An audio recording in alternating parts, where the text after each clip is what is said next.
మనందరికీ వచ్చిన పాట ఆనంద కీర్తనల పాటల పుస్తకం నుంచి పాడుకుంటూ ప్రభు నామాన్ని మహిమపరుచుకుందాం. పాడేటప్పుడు అందరూ కలిసి పాడుతూ చప్పట్లు కొడుతూ దేవుని నామాన్ని ఘనపరుచుకుందాం. రాజాతి రాజా రవికోటి తేజ అనే పాటను మనం పాడుకుందాం. అందరికీ వచ్చిన పాట ఆ పాట. పాడేటప్పుడు ఎవరు మౌనంగా ఉండొద్దు, అందరూ కలిసి పాడుతూ దేవుని నామాన్ని ఘనపరుచుకుందాం. రాజాతి రాజా రవికోటి తేజ రమణీయ సామ్రాజ్య పరిపాలక విడువని కృపణాలో స్థాపించెనే సియోనులోనున్న స్తుతుల సింహాసనమును.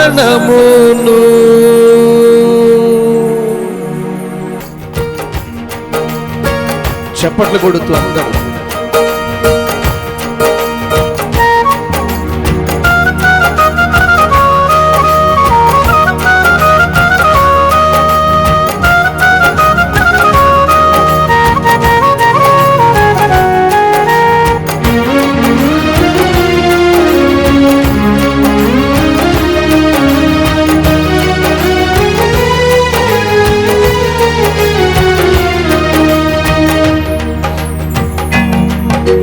రాజాతి రాజా రవికోటి తేజ రమణీయ సామ్రాజ్య పరిపాలక.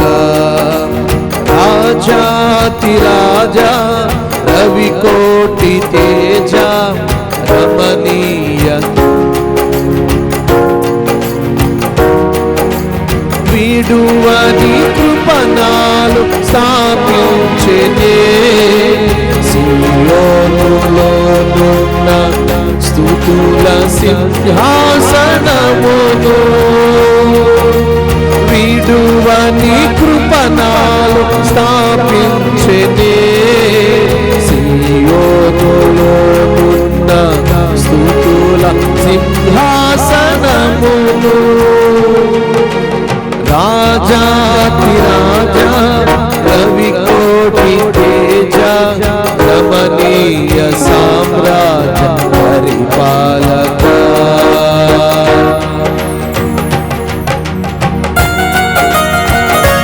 గ్లోరీ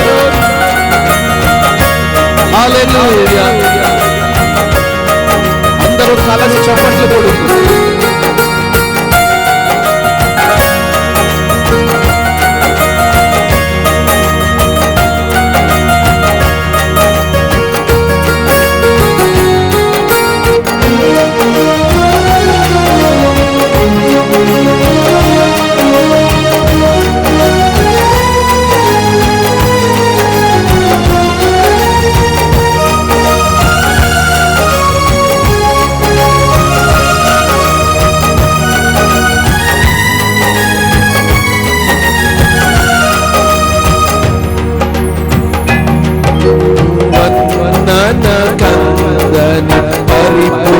పరిపూర్ణమైనని మహిమైశ్వర్యమును నా కొరకే త్యాగము చేసి.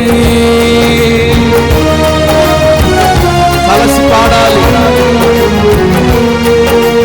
వర్ణన కందని పరిపూర్ణమైనని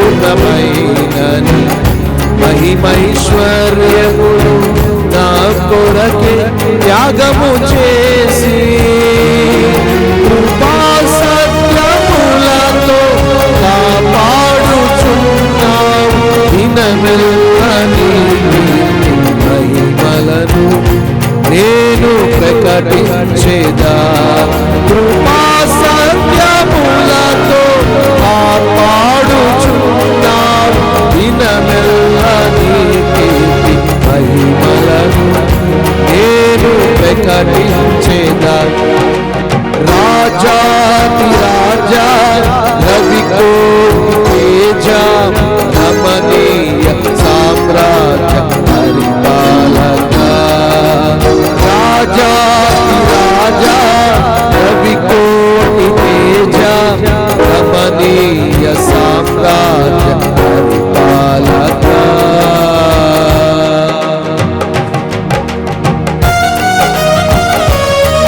హల్లెలూయా. అందరూ కలిసి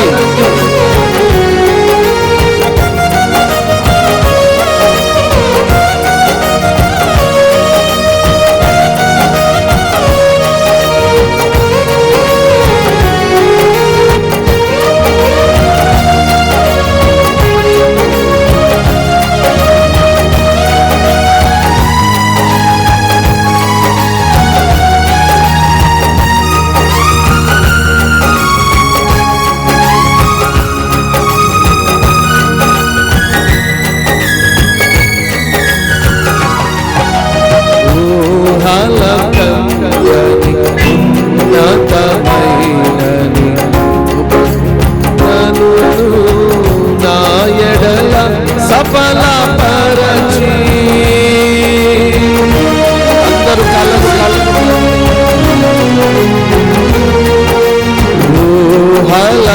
ఊహలకందని ఉన్నతమైనని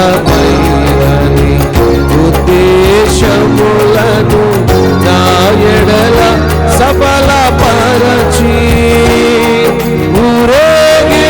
ఊరేగించుచున్నావు విజయోత్సవముతో యేసయ్య నీ కన్న తోడెవ్వరు లేరు ఈ ధరణిలో.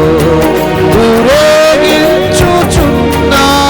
విజయోత్సవముతో యేసయ్య నీ కన్న తోడెవ్వరు లేరు ఈ ధరణిలో.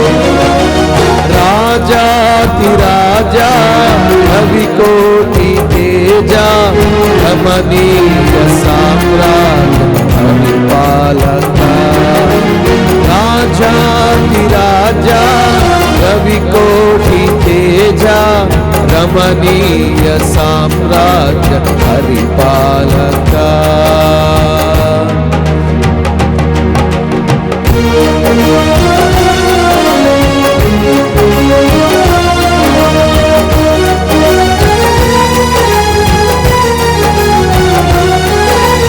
అందరూ కలిసి పూర్ణ హృదయముతో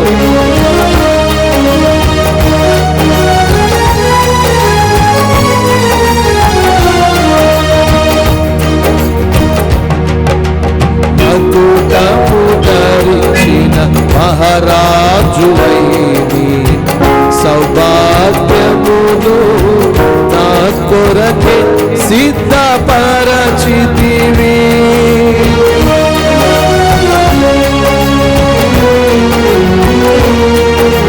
మకుటము ధరించిన మహారాజువైని సౌభాగ్యమును నా కొరకే సిద్ధపరచితివి. నీ పరిశుద్ధమైన మార్గములో నడచి నీ సాక్షినై కాంక్షతో పాడేదం స్తోత్ర సంకీర్తనలు. నీ పరిశుద్ధమైన మార్గములో నడిచి నీ సాక్షినై కాంక్షతో పాడేదం స్తోత్ర సంకీర్తనలు. రాజాతి రాజా రవి కోటి. అందరూ కలిసి పాడాలి. రాజాతి రాజా రవి కోటి తేజ రమణీయ సామ్రాజ్య పరిపాలక. విడువని కృప నాలో స్థాపించినే సియోనులోనున్న స్తుతుల సింహాసనమును. విడువని కృప నాలో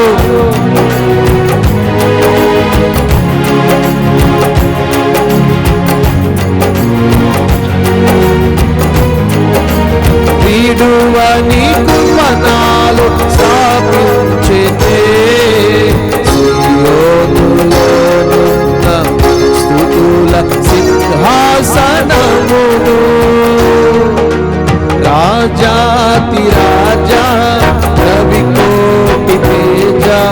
రమణీయ సామ్రాజ్య పరిపాలక రాజాతి రాజా రవికోటి తేజ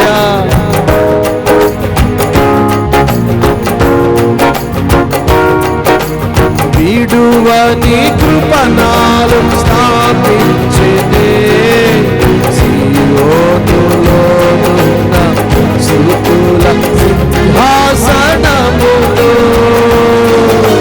విడువని కృపణాలు స్థాపించెనే విడువని కృపణాలు స్థాపించెనే సీయోనులోనున్న స్తుతుల సింహాసనములో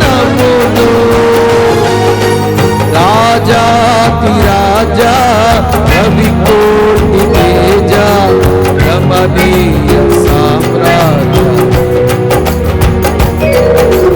రాజాతి రాజా రవికోటి తేజ రమణీయ సామ్రాజ్య పరిపాలక రాజాతి రవికోటి రమణీయ సామ్రాజ్య పరిపాలక రాజాతి రాజా రవికోటి తేజ రమణీయ సామ్రాజ్య పరిపాలక.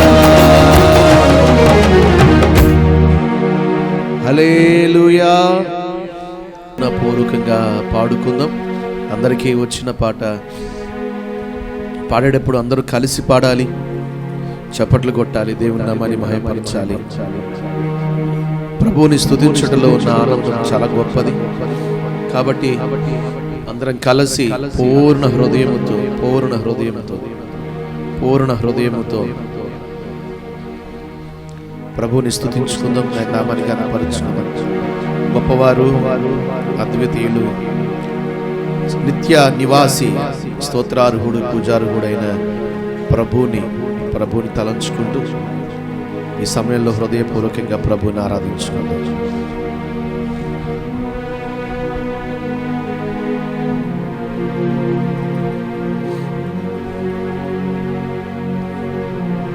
నిలబడిన వారందరూ మౌనంగా ఉండకుండా ఎవరికి వారే ప్రభు చేసిన కార్యాలు తలంచుకుంటూ యేసయ్యా నీకు స్తోత్రం అంటూ అందరూ ఎలుగెత్తి ప్రభువుని స్తుతించుకుందాం. అందరూ ఎలుగెత్తి ప్రభువుని స్తుతించుకుందాం. అందరూ ఎలుగెత్తి ప్రభువుని స్తుతించుకుందాం.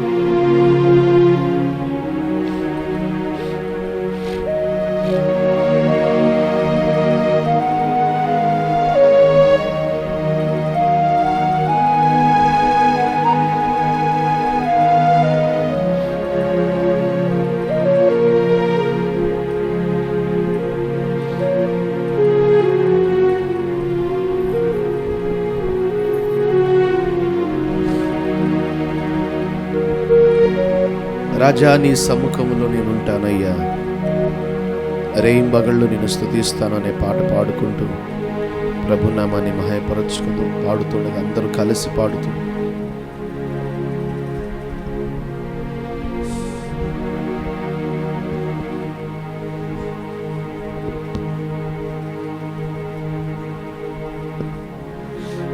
హృదయపూర్వకంగా ప్రభువుని ఘనపరచుకుందాం.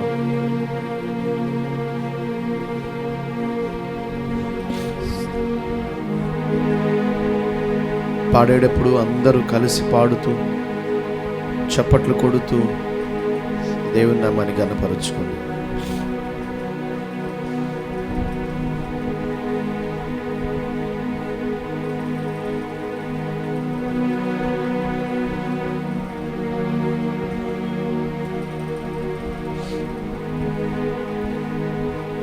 రాజా నీ సన్నిధిలోనే ఉంటానయ్యా,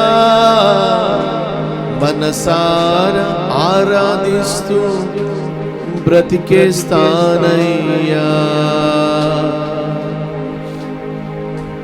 రాజా నీ సన్నిధిలోనే ఉంటానయ్యా, మనసారా ఆరాధిస్తూ బ్రతికేస్తానయ్యా. నేనుండాలేనయ్యా, నే బ్రతుకాలేనయ్యా, నీవే లేకుండా నేనుండాలేనయ్యా.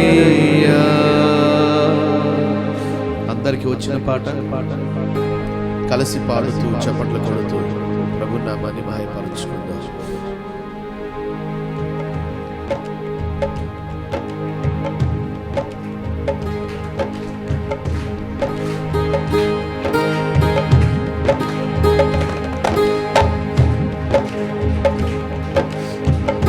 అందరూ కలిసి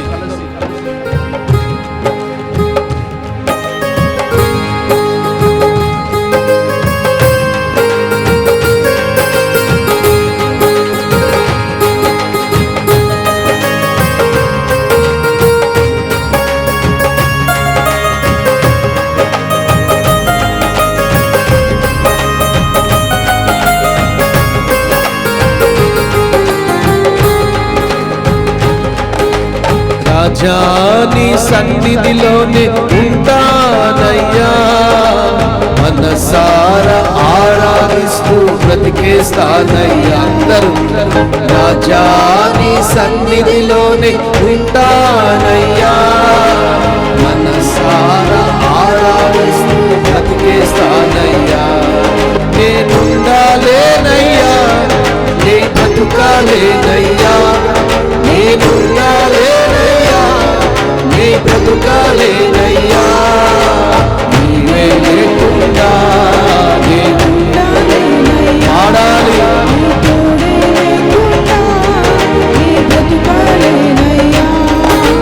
రాజా నీ సన్నిధిలోనే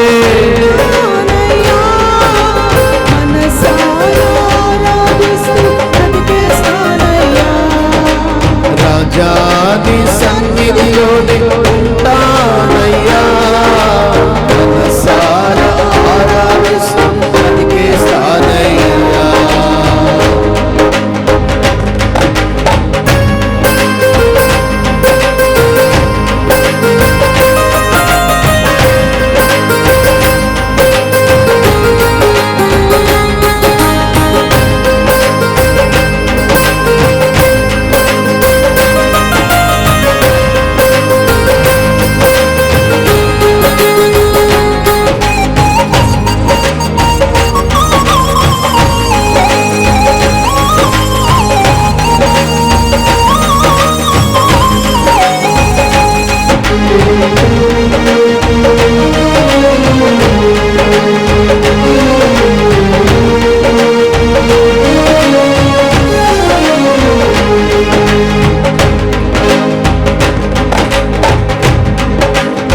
సన్నిధానములో సంపూర్ణ సంతోషం, ఆరాధించుకునే విలువైన అవకాశం.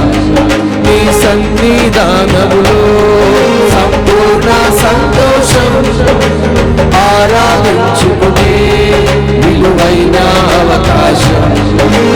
కోల్పోయినవన్నీ నాకు ఇచ్చుటకు పాదాల నుండి బ్రతికించుటకును, కోల్పోయినవన్నీ నాకు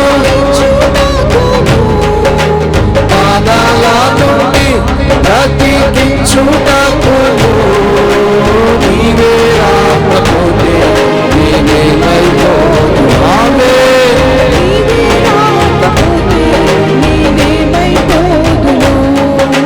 రాజా నీ సన్నిధిలోనే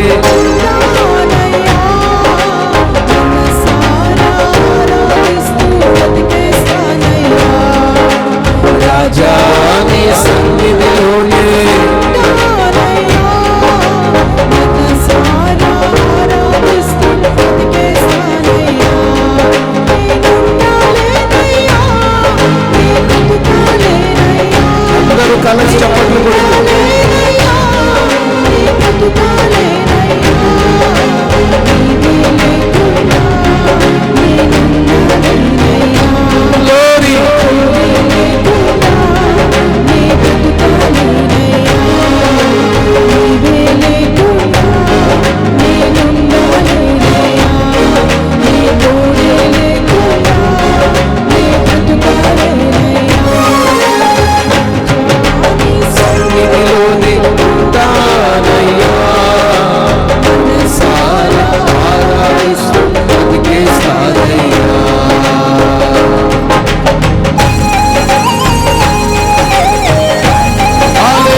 చప్పట్లు కొడుతూ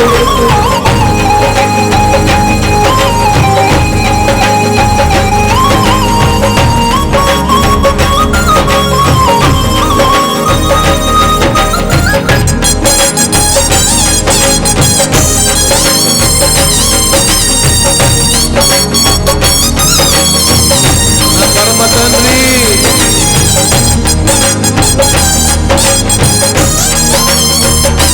మాతో ఉన్నందుకు నీకు వందనాలయ్యా.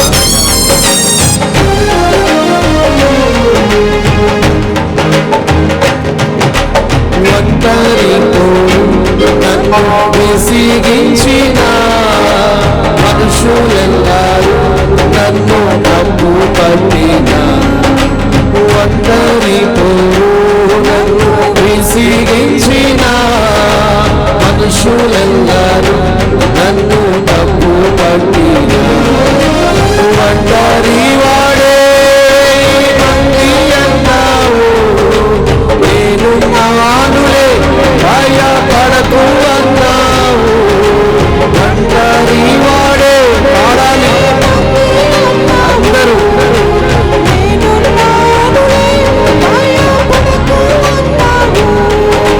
నేనంటే నీకు ఇంత ప్రేమ ఏంటయ్యా, నేనంటే నీకు ఇంత ప్రేమ ఏంటయ్యా, ప్రజాని సన్నిధిలోనే ఉంటానయ్యా, మనసారా ఆరాధిస్తూ బ్రతికేస్తానయ్యా, ప్రజాని సన్నిధిలోనే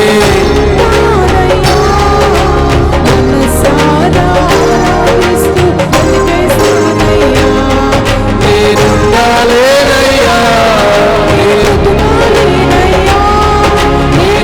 నేనుండాలేనయ్యా, నీ బ్రతుకాలేనయ్యా, నీవే లేకుండా నేనుండాలేనయ్యా, నీ తోడే లేకుండా నేనుండాలేనయ్యా, రాజా నీ సన్నిధిలోనే ఉంటానయ్యా, మనసారా ఆరాధిస్తూ బ్రతికేస్తానయ్యా.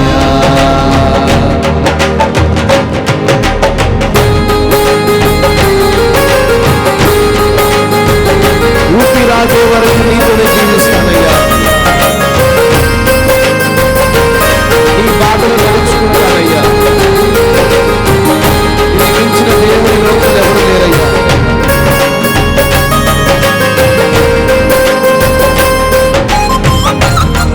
స్తోత్రం, హల్లెలూయా.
నీ తోడు లేకుండా మేము బ్రతకలేమయ్యా. నీవు లేని క్షణం మా జీవితానికి శూన్యం.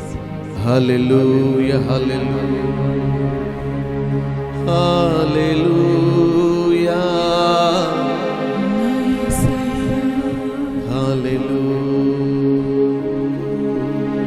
దైవ సన్నిధి మన మధ్యలో ఆవరిస్తూ ఉండగా కృపను పొందుకుందాం. ఆకాశము తట్టు రెండు చేతులు ఎత్తి అల్లాడించబలిగా ఊపుతూ అందరూ కలసి చేతులు ఊపుతూ హల్లెలూయా హల్లెలూయా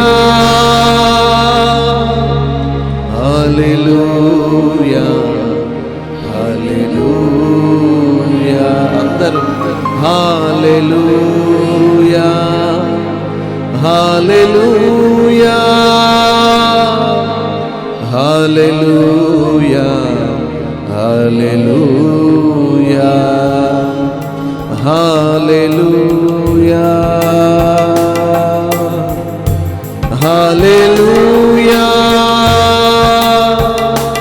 హల్లెలూయా హల్లెలూయా అందరూ హల్లెలూయా ఓరారా హల్లెలూయా హల్లెలూయా హల్లెలూయా యేసయ్యా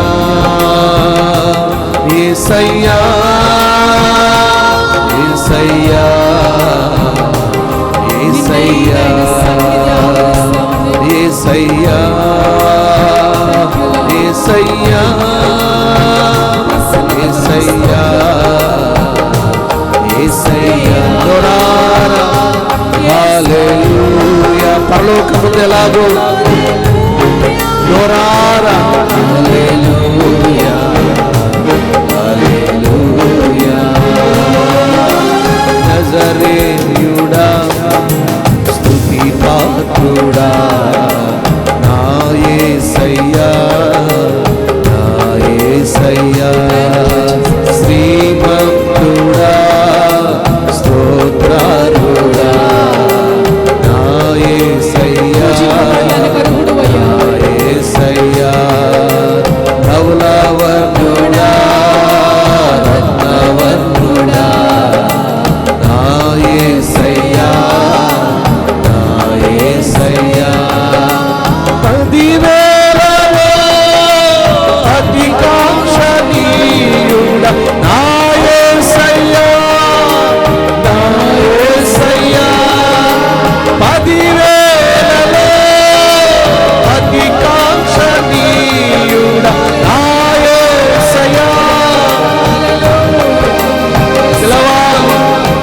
నజరేయుడా గలిలయుడా నా యేసయ్యా నా యేసయ్యా నిజదేవుడా నా యేసయ్యా నా యేసయ్యా నా యేసయ్యా నిర్మలుడా స్తోత్రారుడా నా యేసయ్యా నా యేసయ్యా యేసయ్యా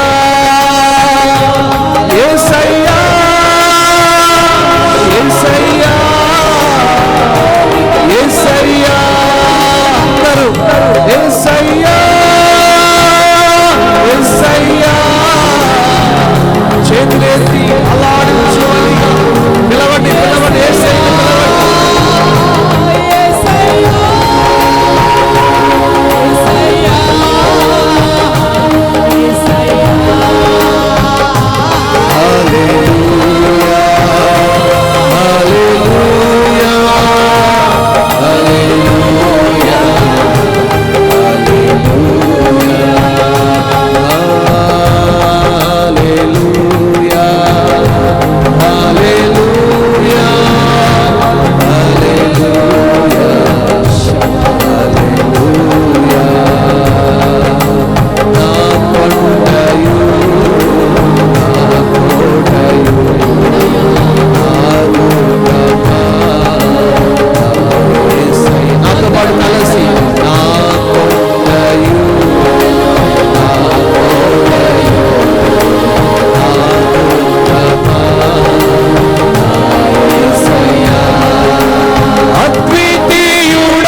అరికాళ్ళ నుండి నడినెత్తి వరకు పోయబడుతూ ఉంది పరిమళ తైలం.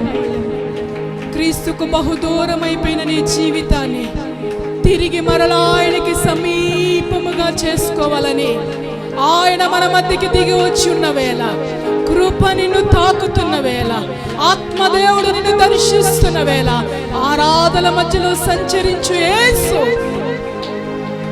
పోగొట్టుకున్న ఆత్మానందమును తిరిగి మరలా ఇస్తున్న వేళ.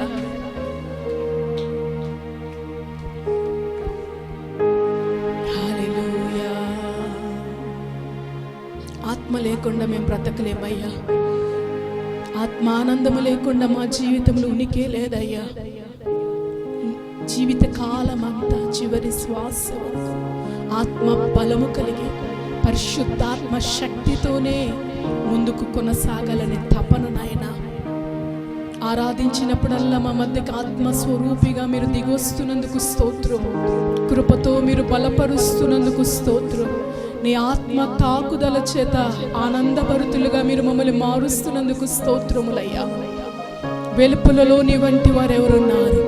10,000లో నీవు అతి కాంక్షణీయుడువు నాయన. నీ నామమును స్మరించటానికి యోగ్యత లేని మాకు నాయన, అర్హత లేని మమ్మల్ని అర్హులుగా చేసినందుకు స్తోత్రములయ్యా. నీకు స్తోత్రములు, నీకు స్తోత్రములు, నీకు స్తోత్రములు నాయన. కోపించుచునే వాత్సల్యతను చూపుతున్న దేవానికి స్తోత్రములు, కృప చూపుచున్న దేవానికి స్తోత్రములు. శ్రేష్టమైన సమయానికి మీరు మమ్మల్ని నడిపించి ఉన్నారయ్యా. నీ దాసులు నీ పక్షంగా నిలబడుతూ ఉన్నారు. నాతో మాతో మీరు మాట్లాడండి నాయన. నీ మాట తండ్రి వినుచూ ఉండగానే మా హృదయములు మండింపబడినట్లుగా కార్యము చే ప్రభువా. ఓ గంభీరమైన నీ స్వరమును మీరు మాకు వినిపింపచేయమని, నీ సన్నిధి నీ ప్రసన్నతలో ప్రభా ఈ సమయం అంతటిని దీవెనకరంగా మార్చమని, నీ దాసుని మరుగుపరచి కృపగలిగిన శక్తివంతమైన నీ వాక్కుని వెల్లడిపరచమని యేసు నామములో ప్రార్థించి వేడుకుంటున్నాము తండ్రి, ఆమేన్. దయచేసి అందరూ కూర్చుందాం. అందరికి వందనాలండి. ప్రభు మహాకృప మనల్ని మరలా సజీవులకు నిలిపి ఈ రీతిగా ఆయన సన్నిధిలో నిలిపి హృదయపూర్వకంగా ప్రభువుని ఆరాధించుకునే గొప్ప భాగ్యం ప్రభు మనకు దయచేసినందుకు గట్టిగా స్తోత్రం చెప్దామా? హల్లెలూయా. ఎవరైతే సంతోషంగా ఉండి పాటలు పాడతారో నేను వారి మధ్యకు వచ్చి నివాసం చేస్తానన్నారు. అందుకనే పాటలు పాడేది.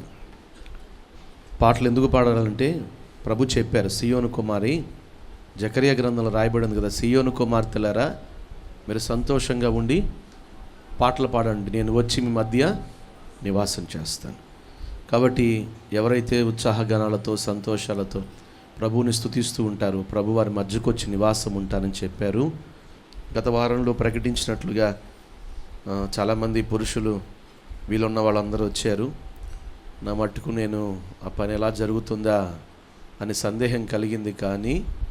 కానీ దేవుని కృపను బట్టి అనుకున్న టైం కన్నా త్వరగా ముగించబడింది. గత ఆదివారం ఆ కల్వర్ట్ వర్క్స్ స్లాబ్ వర్క్ వేయటం జరిగింది. 62.7 బారు, 62 వెడల్పు 7 అడుగులు. కొంచెం తక్కువ మందిగా అనిపించారు ముందు, కానీ తర్వాత అందరూ వచ్చి రావటం, అందరూ కలిసి చక్కగా స్తుతులతో పాటలతో ఎవరు అలసిపోకుండా 11 అవుతుందేమో అని అనుకున్నాం, కానీ 9:30 కల్లా అది ముగించబడ్డానికి ప్రభు సహాయం చేసినందుకు గట్టిగా స్తోత్రం చెప్పండి. హల్లెలూయా. ఇంకాస్త బిగ్గరగా. దాంతోపాటు ఈ వారంలో 10వ తారీఖు కూడికలో పాల్గొని ఆ కూడిక దేవుడు మాకు ఆశీర్వాదకరంగా ఉంచారన్న అన్న వాళ్ళు గట్టిగా హల్లెలూయా చెప్పండి. మంచిది. మనందరికీ ప్రభు ఆయన సన్నిధిని ఆశీర్వాదకరంగా నిలుపుతున్నందుకు దేవునికే మహిమ కలుగును గాక. హల్లెలూయా. మనం అనుకునేది వేరు, ప్రభు అనుకునేది వేరు. మనం ప్రార్థిస్తూ ఉంటాం, ప్రభు నడిపిస్తూ ఉంటారు.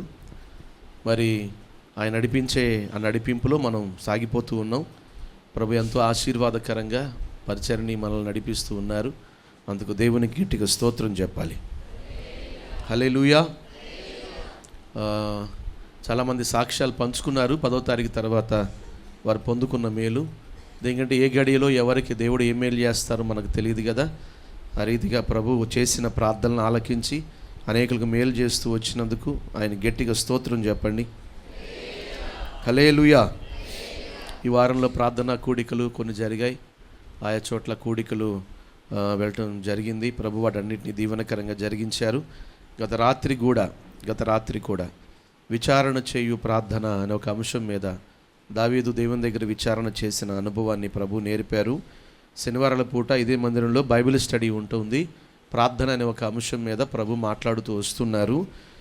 ప్రభు మాట్లాడుతున్న ప్రతి మాట అది సంఘంలో స్థిరపరచి, కుటుంబాల్లో స్థిరపరచి అటువంటి ప్రార్థన ఆత్మచేత సంఘాన్ని నడిపించునుగాక. మంచిది. దేవుని వాక్యం చూసుకుందాం. చూడండి, అపోస్తలుడైన పౌలు తెస్సలోనికి రాసిన రెండో పత్రిక 1వ అధ్యాయం 12వ వచనాన్ని చదువుకుందాం.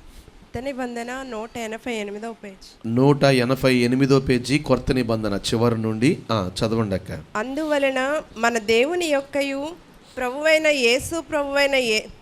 యేసుక్రీస్తు యొక్కయు కృప చొప్పున మీ యందు మన ప్రభువైన యేసు నామమును ఆయన యందు మీరును మహిమనొందునట్లు మేలు చేయవల్లని మీలో కలుగు ప్రతి ఆలోచనను విశ్వాసయుక్తమైన ప్రతి కార్యమును బలముతో సంపూర్ణము చేయుచు మన దేవుడు తన పిలుపునకు మిమ్మల్ని యోగ్యులుగా ఎంచునట్లు మీ కొరకు ఎల్లప్పుడూ ప్రార్థించుచున్నాము. ప్రభు ఈరోజు మన కొరకు సిద్ధపరిచిన లేఖన భాగం ఏంటంటే ఆ కింద చివరి వచనం, మన దేవుడు, నాతో పాటు కలిసి చెప్తారా, మన దేవుడు తన పిలుపునకు మిమ్మును యోగ్యులుగా ఎంచునట్లు మీ కొరకు ఎల్లప్పుడూ ప్రార్థించుచున్నాము. ఇది పౌలు గారు చెప్పిన మాట. అయితే తనొక్కడే కాదు ప్రార్థిస్తూ ఉంది, ప్రార్థించుచున్నాము అని అంటున్నాడు. ప్రార్థిస్తున్నాను అని అంటే తనొక్కడే ప్రార్థన చేస్తున్నాడు అని అర్థం. మరి కొంతమంది సమూహం కలిసి సంఘములో ఉన్న ప్రజల కొరకు ప్రార్థన చేస్తున్నారంట. ఏమని? ఇంతకీ ఎవరు వారు? ఆ మొదటి వచనంలో రాయబడి ఉంది, పౌలును సిల్వాను తిమోతియు శుభమని చెప్పి రాయునది. మొదటి మాటలో పౌలు మనందరికీ తెలుసు, సౌలు పౌలుగా మార్చబడ్డాడు. సిల్వ అంటే శీల, పౌలు శీల ఉన్నాడు కదా, పౌలు శీలను ఏర్పరచుకుని సువార్తకు వెళ్ళాడు. సిల్వానన్నా శీల అన్న ఒక్కడే. తిమోతి పౌలు యొక్క ఆత్మీయ కుమారుడు. వీళ్ళందరూ కలిసి సంఘం కొరకు ఎల్లప్పుడూ ప్రార్థన చేస్తున్నారు. దేనికోసం? సంఘంలో ఉన్న వాళ్ళందరూ ఆస్తిపరులు అవ్వాలి అనే అక్కడ రాసి ఉంటారు కదా. సంఘంలో ఉన్న వాళ్ళందరూ ఇదిగో పేరు ప్రఖ్యాతులు పొందుకోవాలి అనే, సంఘంలో ఉన్న వాళ్ళందరూ మరొకటి అలా అని కాదు. వాళ్ళు ఎల్లప్పుడూ దేని నిమిత్తం ప్రార్థన చేస్తున్నారు అంటే, మన దేవుడు, మన ప్రభు అయిన యేసుక్రీస్తు తన పిలుపునకు మిమ్ములను యోగ్యులుగా ఎంచునట్లు. హల్లెలూయా చెప్పాలి గట్టిగా. ఏదో ఒక రోజు, ఏదో ఒక సమయంలో ప్రతి వ్యక్తిని ప్రభు పిలుస్తాడు. ఆ పిలుపుకి పిలవాలి అనే ఆలోచన ఆయనకు వచ్చినప్పుడు ఆయన దృష్టిలో సంఘములో ఉన్న ప్రతి సభ్యుడు యోగ్యుడుగా ఎంచబడాలి. దానికోసం మేము ఎల్లప్పుడూ ప్రార్థన చేస్తూ ఉన్నాం అంటున్నాడు. ఈరోజు నా ప్రభు చెప్పాలనుకుంటున్న మాట ఒకటే, పిలుపుకు యోగ్యులుగా ఎంచబడాలి. మరలా దేవుని పిలుపుకు యోగ్యులుగా మనము ఎంచబడినప్పుడు ఆ పిలుపును పొందుకొని ఆ పిలుపులో ఉన్న ఆశీర్వాదాన్ని మనం పొందుకుంటాం. హల్లెలూయా. ఇక్కడ చాలామంది చాలా పిలుపులతో పిలువబడ్డారు. సరే, అందరికంటే నా మట్టుకు నాకు ఆయన ఇచ్చిన పిలుపేంటో చెబితే మీకు అర్థమవుతుందని నేను చెబుతున్నాను. ఆ యవనకాల జీవితంలో సుమారు 98-97 ఆ సంవత్సరంలో విశ్వాసిగా ఉండటానికి దేవుడు నన్ను పిలిచాడు. రా, నన్ను వెంబడించు అన్నాడు. పిలిచాడు ఆయన విశ్వాసిగా, ఆయన ఫాలోవర్గా ఉండటానికి. ఈ కాలపు మాటలో చెప్పాలంటే నన్ను ఫాలో అని పిలిచాడు. అప్పుడు లోకంలో ఉన్న వయసుకు మించిన స్నేహాలతో జీవితాన్ని పాడు చేసుకుంటున్నప్పుడు వాటన్నిటిని వద్దు, రా నన్ను వెంబడించని మొదటి పిలుపు ఆ రోజు ఇచ్చాడు ఆయన. ఆ తర్వాత ఆయన వెంబడిస్తూ ఉండగా 2002లో రక్షణ పిలుపునిచ్చాడు. వాక్యము చేత హృదయాన్ని తెరిచి రక్షణ పిలుపుకు పాత్రునిగా, యోగ్యునిగా ఎంచాడు. 2006 చివర, 2007 ప్రారంభం సేవా పిలుపుతో పిలిచాడు. ఇదే పట్టణంలో ఒక ఫిజియోథెరపిస్ట్గా ఉయ్యూరు నుంచి విజయవాడ డైలీ సర్వీస్ చేస్తూ, ఇక్కడ ఆ ప్రాక్టీస్ చేస్తూ, అనేకులకు ట్రీట్మెంట్ చేస్తూ, అంతేకాకుండా ఉయ్యూరు ఏరియాలో కూడా అనేకులకు ట్రీట్మెంట్ చేస్తూ ఒక ఫిజియోథెరపిస్ట్గా సాగిపోతున్న నా జీవితాన్ని, ఇది కాదు నేను నీ పట్ల నా సంకల్పం, నువ్వు నా సేవ చేయాలని సేవా పిలుపును ఇచ్చాడు. 3. 4వదిగా 2009కి వచ్చేసేపటికి, ఇదిగో నీవు 2 పడవల మీద కాలు వేయకూడదు, ఇటు ఉద్యోగము అటు సేవ కాదు, సంపూర్ణంగా నా సేవకు రావాలని సంపూర్ణ సేవకు సంబంధించిన పిలుపు ఇచ్చాడు. ఇప్పుడు నేను మీకు చెప్పేది ఊరికనే చెప్పుకోవటానికి కాదు, మీకు అర్థం అవ్వాలని. ఎన్ని పిలుపులేని ఇప్పటికి? నేను ఇలా అనగప్పుడు 4 అయినాయా? సరే, 4. విశ్వాస పిలుపు, రక్షణ పిలుపు, సేవా పిలుపు, సంపూర్ణ యాజకత్వపు సేవా పిలుపు. ఇప్పుడు 4 పిలుపులు అయిపోయినాయి. ఈ పిలుపు పిలవటానికి ఆయన పిలిచే సమయంలో యోగ్యునిగా ఎంచబడినందున ఆ పిలుపు నా దగ్గరికి వచ్చింది అంటాను నేను. 4 అయిపోయినాయి. ఆ తరువాత ఇదిగో ఈ మహిమగల సహవాసం, కాదు మధ్యలో ఇంకొకటి ఉంది. ఆత్మ సంబంధమైన స్థితిలో పుట్టి పెరిగిన బ్రదర్ని అనుభవాలను పక్కన పెట్టి ఆత్మచేత వాక్యమును స్థిరపరచుకుని దేవుని ఆత్మచేత నడిపించబడటానికి, ఈ ఆత్మ సంబంధమైన స్థితిలో ఉండటానికి దేవుడు పిలిచాడు. హల్లెలూయా. 5 అయిపోయినాయి అప్పటికి. ఎప్పుడైతే ఆత్మ సంబంధమైన స్థితిలోకి అడుగు పెట్టానో, 6వదిగా ఈ మహిమగల సహవాసంలో ఒక అభిషక్తుని దైవజనుల దగ్గర, పరిశుద్ధుల పాదముల దగ్గర పరిచర్యను, ఉపదేశమును నేర్చుకోవటానికి పిలిచాడు ఆయన. 6 అయిపోయినాయి. 10లో 12 వచ్చేపాటికి యోగ్యునిగా ఎంచిన ప్రభు, పిలుపు కొరకైన యోగ్యతను ఎంచిన ప్రభు పాస్టర్గా ఆర్డినేషన్ ఇచ్చారు. 12 ఒక సేవకుడు, సంపూర్ణ ప్రతిష్ఠించబడిన సేవకుడు. ఆర్డినేషన్ అంటే ప్రతిష్ఠితుడు, నూనె రాసి ఇతను దేవుని సేవకుడు, పాస్టర్ ఆర్డినేషన్. 12 అయిపోయిందా? 15కి వచ్చేపాటికి నాకు బ్యాడ్జీ ఉండేది. సేవకులు కూడికి వెళ్ళినప్పుడు బ్యాడ్జీ పెట్టుకోవాలి. ఆ బ్యాడ్జీ మీద హోసన్నా గాస్పల్ సెంటర్ సీనియర్ సేవకులు, ఫౌండర్ పాస్టర్ గారు సంతకం, బ్యాడ్జీ ఉంటుంది. ఈ రోజుకి ఉన్నాయి బ్యాడ్జీలు నాకు. Senior sister, senior సేవకుడిని బ్యాడ్జీ. సీనియర్ సేవకునిగా మళ్ళా చేతి నుంచి ప్రార్థన చేశారు. 2015 7 8 పాస్టర్ గారు ప్రభునందు నిద్రించే ముందు సెంట్రల్ పాస్టర్గా మళ్ళా పిలిచి నిలబెట్టి ఎదుగు అభిషేకించుకొని సంఘాలు అప్పగించారు. నేను అంటాను, ఈ పిలుపు నా దగ్గరికి రావటానికి, ఆయన నా దగ్గరికి తీసుకురావటానికి యోగ్యునిగా ఏంచి ఇదిగో ఈ పిలుపులు ప్రభు నాకు ఇచ్చాడు. హల్లెలూయా. మీకు అర్థం అవ్వాలని భావనలో చెప్తున్నాను. ఇప్పుడు మిమ్మల్ని దేవుని బిడ్డగా ఉండడానికి పిలిచాడు కాబట్టి ఇక్కడికి వచ్చారు. హల్లెలూయా. మరికొంతమందిని రక్షణ పొందుకునే పిలుపును దేవుడు మీకు ఇచ్చాడు. చాలామంది రక్షించబడ్డారు. ఇక్కడ సగానికి పై మంది రక్షించబడి ఉన్నారు.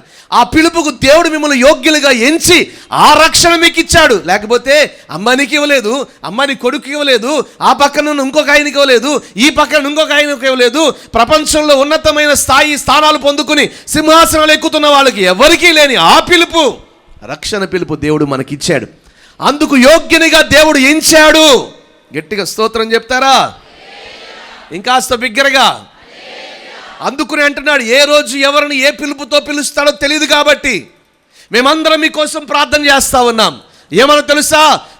మన దేవుడు తన పిలుపుకు మిమ్మల్ని యోగ్యులుగా ఎంచునట్లు మీ కొరకు ఎల్లప్పుడూ మేము ప్రార్థన చేస్తా ఉన్నాం. ఏ రోజు ఎవరికి ఏ పిలుపునిచ్చి ఎవరిని ఉన్నతమైన శిఖరాలకు ఎక్కిస్తాడో తెలియదు కదా. ఆయన ఉద్దేశం ఏముందో మనకు తెలియదు కదా. కానీ ఆయన పిలవాలి, పిలిచిస్తాడు. ఆయన అందరికీ ఇస్తాడు. మరికొంతమందిగా పెద్దలుగా, పరిచారకులుగా, సువార్థికులుగా, ఇదిగో ఏర్పరచబడిన వారిగా మరికొంతమందిని పిలిచాడు ప్రస్తుతానికి. రేపేమి ఎవరికి పిలిపిస్తాడో తెలియదు. ఈరోజు అందుకునే అంటున్నాడు ఏమనంటే, దేవుని పిలుపుకు యోగ్యులముగా మనము ఎంచబడాలి. ఆయన వెతుకుతున్నాడు ప్రతి ఒక్కని దగ్గరికి. ప్రతి ఆరాధనలో అంటే ఏదో వచ్చాం, 2 పాటలు పాడాం, వాళ్ళు ఏదో అరుసుకున్నారు, రెండు కరుసుకున్నారు అన్నట్లుగా ఏదో మనం కూర్చున్నాం, 2 మాటలు చెప్పారు, ప్రార్థన చేయించుకున్నాం, వెళ్ళిపోయాం, తెచ్చిన కానుక. ఇది కాదండి, ఇది కాదు. ఇదిగో ఆయన ఆరాధనల మధ్య సంచరించుచు మన జీవిత స్థితిగతులన్నిటినీ గమనించి మనల్ని యోగ్యులుగా ఎంచి ఒక పిలుపునిస్తాడు. ఆ పిలుపుకి మనము యోగ్యులముగా ఎంచబడుదుముగాక. ఆమేన్, హల్లెలూయా. చెప్పాలి గట్టిగా. ఇంకా ఏ పిలుపుతోను ప్రభు నిన్ను పిలవలేదా? దేవుని సేవకునిగా చెప్తున్నాను, నా ప్రభు యొక్క పిలుపు నీ దగ్గరికి రాబోతా ఉంది. అది ఆయన బిడ్డగా ఉండటానిక, రక్షణ పొందటానిక, ఆయన చేత మేలు పొందుకోవటానిక, ఆయన చేత ఉన్నతమైన శిఖరాలకు ఎక్కడానిక, ఏ స్థితిలో ప్రభు నిన్ను ఇదిగో తల్లి గర్భంలో పిండముగా రూపించి ఈరోజు ఆయన నిన్ను పిలవాలనుకుంటున్నాడు. ఆ పిలుపు నీ యొద్దకు వచ్చినప్పుడు నిన్ను పిలవటానికి నా ప్రభు నిన్ను చూడగానే నువ్వు యోగ్యుడుగా ఎంచబడుదువుగాక. మనం యోగ్యులముగా ఎంచబడుదుముగాక. హల్లెలూయా, హల్లెలూయా. మరి ఈ వాక్యం ఉంటున్న నీ జీవితంలో ఆయన పిలుపును మనకు దక్కింది, ఆయన యొద్దకు నాకు వచ్చింది ఆయన పిలుపు అన్నవాళ్ళు హల్లెలూయా చెప్పండి. మీకు అర్థం కాలేదా? మరి నిదానంగా చెప్పారు. రక్షించబడిన వాళ్ళు హల్లెలూయా చెప్పండి. మీకు ఏ పిలుపు వచ్చింది? రక్షణ పిలుపు. దేవుని బిడ్డలుగా బ్రతుకుతున్నాం, అందరం ఉన్నాం ఇక్కడ. మరి ఆయన బిడ్డలుగా ఉండడానికి పిలువబడిన వారందరూ గట్టిగా హల్లెలూయా అని చెప్పండి. మరి ఆయన బిడ్డలుగా ఉండటానికే కదా ఆయన మనల్ని పిలిచాడు. నిజమే కదా, ఆయన పిలుపు మనకు అందించాడు. ఆయన అందరికీ అందించాడు. కుల మత వర్ణ వర్గ ధనిక దరిద్రత అనే భేదము లేకుండా, ఏమండి, ఆయా జాతుల్లో నుంచి, ఆయా ప్రజల్లో నుంచి, ఆయా గోత్రికుల్లో నుండి తన పిల్లలుగా ఉండటానికి దేవుడు తన రక్షణ భాగ్యాన్ని ఇవ్వటానికి పిలుచుకున్నాడు. అందుకు యోగ్యులుగా మనల్ని ఎంచినందుకు ఆ దేవునికి మహిమ కలుగునుగాక. కాస్త బిగ్గరగా చెప్పండి హల్లెలూయా. అక్కడితో ఆయన ఆగిపోలేదు సుమా. రక్షణ పిలుపు వరకైతే ఈ పిలుపు పిలవవసరం లేదు. ఆయన పిలిచిన పిలుపు ఎటువంటిదో తెలుసా? ఉన్నతమైన పిలుపు.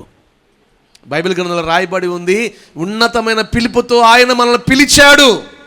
నిన్ను నన్ను మన అందరినీ ఎందుకు పిలుస్తున్నాడో తెలుసా?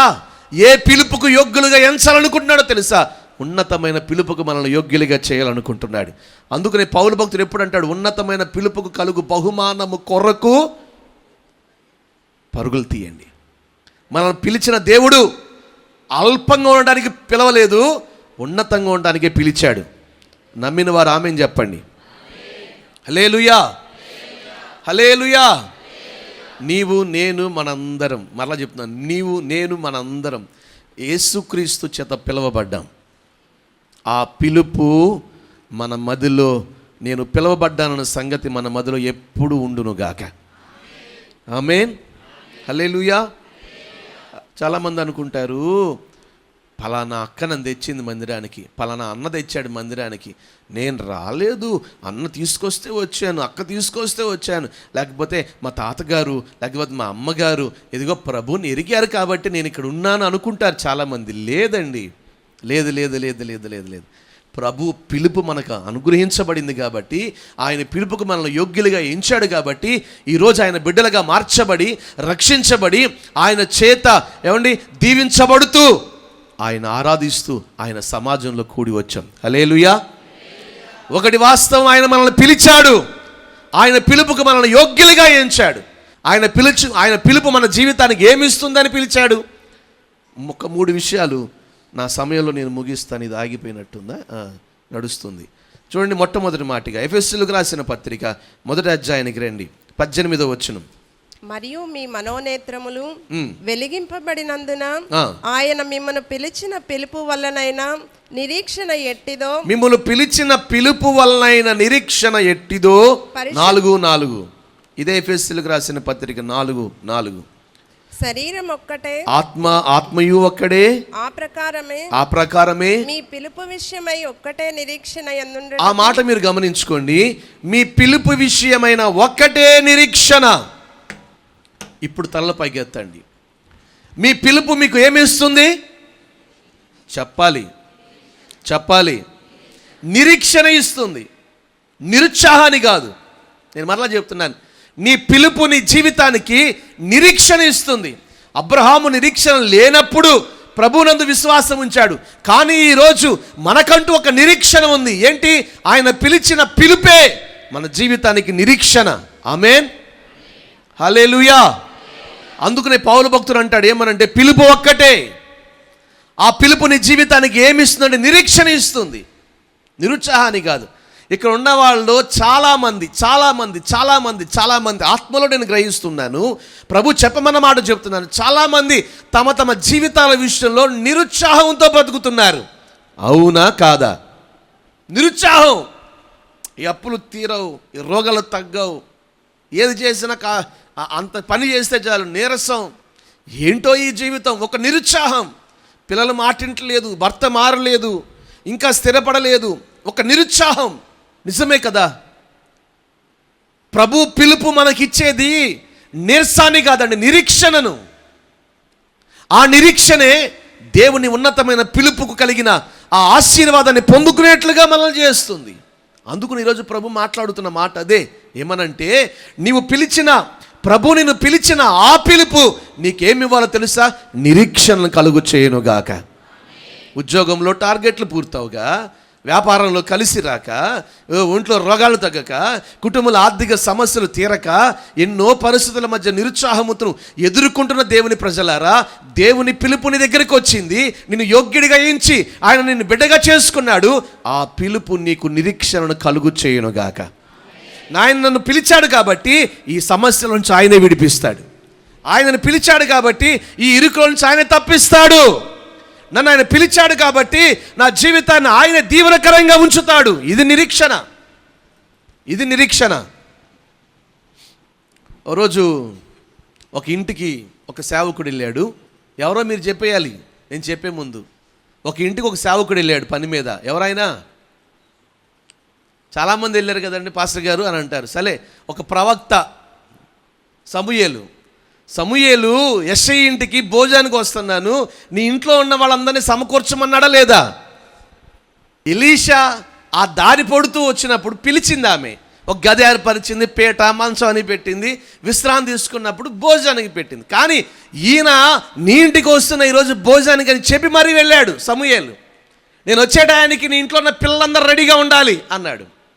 బలి పశువును బలిపీఠం మీద అర్పించబడుతున్న స్థలములో, ఆ గ్రామం మధ్యలో బలి పశువును బలిపీఠం మీద ఎక్కించి బలి అర్పిస్తూ ఉంటే యెషయా మార్గం గుండా వెడుతూ, ఆ ఊరు పెద్ద కాబట్టి యెషయా, సమూయేలు గారు ఎందుకు వచ్చారు మా ఊరు అంటే, నీ ఇంటికే వస్తున్నా భోజనానికి, నీ పిల్లలందరినీ సమకూర్చుకోమన్నాడు. అక్కడ ఆపండి, అక్కడ ఆగండి, తలపైకి ఎత్తండి. ఎందుకు వచ్చాడు? దేవుని పిలుపు ఆ కుటుంబంలో ఉన్న బిడ్డలకి ఇవ్వడానికి. అవునా కదా? ఏ పిలుపు అది? రాజరికపు పిలుపు. ఏ పిలుపు అది? దేవుని యొక్క సైన్యానికి, దేవుని ప్రజలకు రాజుగా ఉండే పిలుపు. అందరికీ దక్కేది కాదు అది. ఆ పిలుపు కోసం అందరినీ రెడీగా కూర్చోబెట్టాడు. 7 మొదటి వాడి దగ్గరికి వచ్చాడు, చేయి పెట్టాలనుకునేటానికి ఆగు అన్నాడు. రెండో వాడి దగ్గరికి చేయి పెట్టి ప్రార్థన చేయాలనుకుంటున్నాడు, ఆగు అన్నాడు ప్రభు. 3వ వాడికి 7 అయిపోయారు. ప్రభు అంటాడు, ఈ 7 కాదు, నన్ను మోసం చేసావు యెషయా, నీకేం చెప్పా నేను, అందరూ ఉండాలి కదా, ఇంకెవరైనా ఉన్నారా? నా ప్రభు అబద్ధం ఆడడే అంటే అప్పుడు అంటాడు, నాకు ఆఖరివాడు ఒకడు ఉన్నాడు, వాడు గొర్రెలు కాచుకునేవాడు, వృత్తి కూడా చెప్పాడు. అంటే వాడు ఎందుకు పనికిరాని వాడు, ఏమి చేత కాక 4 గొర్రెలు అప్పు చెప్తే వాడు అరణ్యానికి వెళ్ళి గొర్రెలు కాచుకుంటున్నాడు. వాళ్ళలో ఏ టాలెంట్ లేదు. నువ్వు వచ్చిన పని ఏదో గొప్పదిలాగా ఉంది, నువ్వు తెచ్చిన పిలుపు ఏదో గొప్పదిలాగా ఉంది, దానికి అతను అర్హుడు కాడు. ప్రజల దృష్టికి అనర్హుడుగా ఉన్నప్పటికీ దేవుని పిలుపును అందుకోవటానికి యోగ్యునిగా దావీదు ఎంచబడ్డాడు. గట్టిగా స్తోత్రం చెప్పండి. అందుకే తన సహోదరుల ఎదుట దావీదును సమూయేలు అభిషేకించాడు రాజుగా. దేవుని పిలుపు అతని దగ్గరికి వచ్చింది. ఆ ఇంట్లో ఎవరికి లేని ఆయోగ్యత, ఏమండి, దావీదును దేవుడు యోగ్యతగా ఎంచి ఆ రాజుగా దేవుడు పిలిచాడు. ఆ రోజే అభిషేకించాడు. సుమారు 16 సంవత్సరాలు సమూయేలు మొదటి గ్రంథం 16వ అధ్యాయంలో కనబడతాడు. దావీదు జీవితం ప్రారంభించబడుతుంది. అతని వయసు అని చరిత్రకారులు చెప్పారు. మొదటి సమూయేలు గ్రంథంలో 31 అధ్యాయాలు ఉన్నాయి. 31వ అధ్యాయంలో సౌలు, అతని కుమారుడు యోనాతాను, అతని కుమారుడు చనిపోయారు. సౌలు అతని కుమారుడు. సమూయేలు 2వ గ్రంథం మొదటి 2 వచనాలు మనం 2 అధ్యాయాలు గమనిస్తే 2వ అధ్యాయంలో అతనికి పట్టాభిషేకం చేశారు. ఎన్ని సంవత్సరాలు సుమారు? ఇప్పుడు లెక్కలొద్దులేండి. ఇన్ని సంవత్సరాలు అతని పిలుపు అతనికి ఏమిచ్చింది? నిరీక్షణ ఇచ్చింది. నన్ను పిలిచాడు రాజుగా ఉండటానికి దేవుడు, కాబట్టి ఏదో ఒక రోజు నన్ను సింహాసనం ఎక్కిస్తాడు. చెప్పండి గట్టిగా. ఈరోజు కాకపోతే రేపు కాకపోతే ఎల్లుండి. సౌలు చేత తరమబడుతున్నప్పుడు ఆ పిలిపే అతని నిరీక్షణ కలుగు చేసింది. ఆకలితో అలమటిస్తున్నప్పుడు ఆ పిలిపే అతని నిరీక్షణ కలుగు చేసింది. ఈరోజు ఆకలితో అలమటించి చేతులు చాపవలసిన పరిస్థితి దావీదుకి. ఆ బొచ్చు వాడు కత్తిరిస్తున్నాడు కదా, ఎవరు? మరలా ఎవరు? మీరు వాక్యం చదవట్లా, మీకు లోక వార్తలు ఎక్కువైపోతున్నట్టున్నాయి. ఎవరు? నాబాల్. అమ్మయ్యా, నాబాల్. అతని దగ్గరికి వెళ్ళి కాస్త ఆకలేస్తుంది అని చెప్పని ఆహారం పెట్టమంటే దావీదెవడు, యెష్షయి కుమారుడెవడు అని ఎగతాళి చేసి పంపాడు. కానీ అతని పిలుపు ఈరోజు ఆకలికి అలమటించవచ్చో కానీ ఒకరోజు నా బల్ల చుట్టూ అనేకులు భోజనం చేస్తారు. అతని నిరీక్షణ కృంగిపోలే. ఎక్కడ మానసికంగా అతను ధైర్యంగా ఉన్నప్పటికీ ఫిలిస్తీన్ల మధ్య బ్రతుకుతూ వెర్రివాడిలాగా, పిచ్చివాడిలాగా సొంగకార్చుకుంటూ, ఏమంటే పిచ్చి చూపులు చూస్తూ బ్రతకవలసి వచ్చింది దావీదు. అటువంటి స్థితిలో కూడా ఏమండి నిరీక్షణతోనే జీవించాడు. ఆ పిలుపు అతనికి ఎప్పటికప్పుడు ఒక నిరీక్షణ కలుగు చేస్తూ ఉంది. ఆ నిరీక్షణ, ఇదిగో ప్రభువునందు మీరుంచిన నిరీక్షణ అన్నడికి మిమ్మల్ని సిగ్గుపరచదు అన్న మాట ప్రకారం ఒకరోజు రానే వచ్చింది. అతని పిలుపుకు కలిగిన నిరీక్షణ అతని సింహాసనం మీద కూర్చోబెట్టింది. ఈరోజు దేవుని సేవకుడిగా మీకు అదే చెప్పాలనుకుంటున్నాను. మిమ్మల్ని పిలిచిన దేవుడు మిమ్మల్ని యోగ్యుడిగా ఎంచాడు. ఇదిగో ఆ పిలుపుకు తగిన ఆశీర్వాదం, ఉన్నతమైన ఆశీర్వాదం మీరు పొందుకునేంత వరకు నిరీక్షణ కలిగి ఉందురుగాక. కానీ ఈరోజు ప్రజలు అలా లేరు. వాళ్ళ ప్రజలు అలా లేరు. ప్రజలు ఎలాగున్నారనంటే, కోడి గుడ్డు పెట్టగానే వెంటనే గుడ్డు ఏమైపోవాలి? పిల్ల అయిపోవాలి, వెంటనే అయిపోవాలి. నిజమే కదా ఈరోజు ప్రజలకు పరిస్థితి. నిరీక్షించే అంత ఓపిక కనిపించట్లే మనిషికి. వాస్తవం. పాలల్లో పెరిగేస్తాడు తోడికి, అది ఎక్కడ తోడుకుంటుందని ఆ పాలే పోసుకుని తింటాడు. ఎందుకంటే అది తోడు కలిగే అంత వైపు నిరీక్షించే అంత ఓపిక తనకి లేదు. మొన్నే పరీక్షలు రాసి పాస్ అయి ఉంటాడు, 6 నెలలు అవ్వదు, వెంటనే ములుగుతూ ఉంటాడు. నాకేమి ఇచ్చావంటే ఉద్యోగం అందరికీ వచ్చేసినవి. నిజమే కదా, ఏదో చిన్న ప్రయత్నం చేస్తా ఉన్నావు, నిరీక్షణతో ఎదురు చూడు, దేవుడు ఆశీర్వదిస్తాడు కదా. నిజమే కదా, నీ పిలుపు నీకు నిరీక్షణ ఇవ్వాలి. దావీదుకి ఇచ్చింది. అందుకనే పౌలు భక్తుడు చెప్పే మాట ఒకటే, పిలుపు ఒక్కటే, ఆ పిలుపుకు నిరీక్షణ ఒక్కటే. పిలుపు మనిషి జీవితానికి ఏమిస్తుంది? మాట్లాడరేంటి? నిరీక్షణ. ఈరోజు అక్కలకి ఎక్కువ దేవుడు ఇచ్చునుగాక. హల్లెలూయా. ఎందుకు బాబు మాకే అన్నావు అని అనొద్దు మీరు. ఎందుకంటే ఈరోజు నిజమే కదా, నిరీక్షణ అవసరం. అన్నలకు ప్రభు ఇచ్చునుగాక. హల్లెలూయా. కాస్త బిగ్గరగా చెప్పండి. మరలా చెప్తున్నాను, ఈ సంవత్సరం కాకపోతే వచ్చే సంవత్సరం నువ్వు అనుకున్న మార్కులు రాకపోవచ్చు, 1, 2 తగ్గి ఉండొచ్చు, 10 తగ్గి ఉండొచ్చు. కృంగిపోమాక, నేను పిలిచిన పిలుపు ఇంకా నీ మీద నిలిచి ఉంది. ఇంకో మాట చెప్పాలి ఇక్కడ, ఆయన పిలిచిన పిలుపును బట్టి ఎన్నటికీ ఆయన పశ్చాత్తాపడేవాడు కానే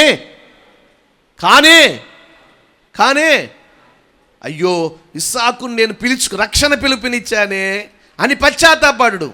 అయ్యో నీకెలిగి రక్షణ పిలుపునిచ్చానే, రక్షించబడ్డాడే అని ఆయన పశ్చాత్తాపడేవాడు. ఆ పిలుపు ఉంది కాబట్టి ఇవాళ కాకపోయినా రేపైనా ప్రభు ఆశీర్వదిస్తాడు. హల్లెలూయా. లేఖనాలు స్పష్టంగా రాయబడి ఉన్నాయి, ఆయన పిలుపును బట్టి ఎన్నటికీ ఆయన పశ్చాత్తాపడేవాడు కాడు. ఎందుకంటే ఎవరిని పిలవాలో ఆయనకు తెలుసు, ఎవరికి ఏ పిలుపు ఇవ్వాలో తెలుసు, ఎవరికి ఏ పిలుపు అందించాలో తెలుసు. అందుకనే ఆయన సామాన్యంగా ఇవ్వట్లా, యోగ్యులుగా ఎంచబడిన వారికి మాత్రమే, మరలా చెప్తున్నాను, యోగ్యులుగా ఎంచబడిన వారికి మాత్రమే ఆయన పిలుపునిస్తున్నాడు. కాబట్టే పౌలు, శీల, తిమోతి కలిసి దేవుని పిలుపుకు యోగ్యులుగా ఎంచబడేట్లుగా మన కొరకు ప్రార్థన చేస్తాడు. ఒక్కసారి ఆయన పరిశీలించి పరిశోధించి ఒక వ్యక్తికి ఒక పిలుపుని యోగ్యుడిగా ఎంచి ఇస్తే దాని విషయంలో ఎన్నటికీ ఆయన పశ్చాత్తాపడడు ఆయన. నిజం. ఒకవేళ బలహీనపరచబడి ఉండొచ్చు, నిరీక్షణ లేకుండా తొందరపడి ఉండొచ్చు, నిరీక్షణ కోల్పోయి అవిశ్వాసముతో బ్రతుకుతూ ఉండొచ్చు.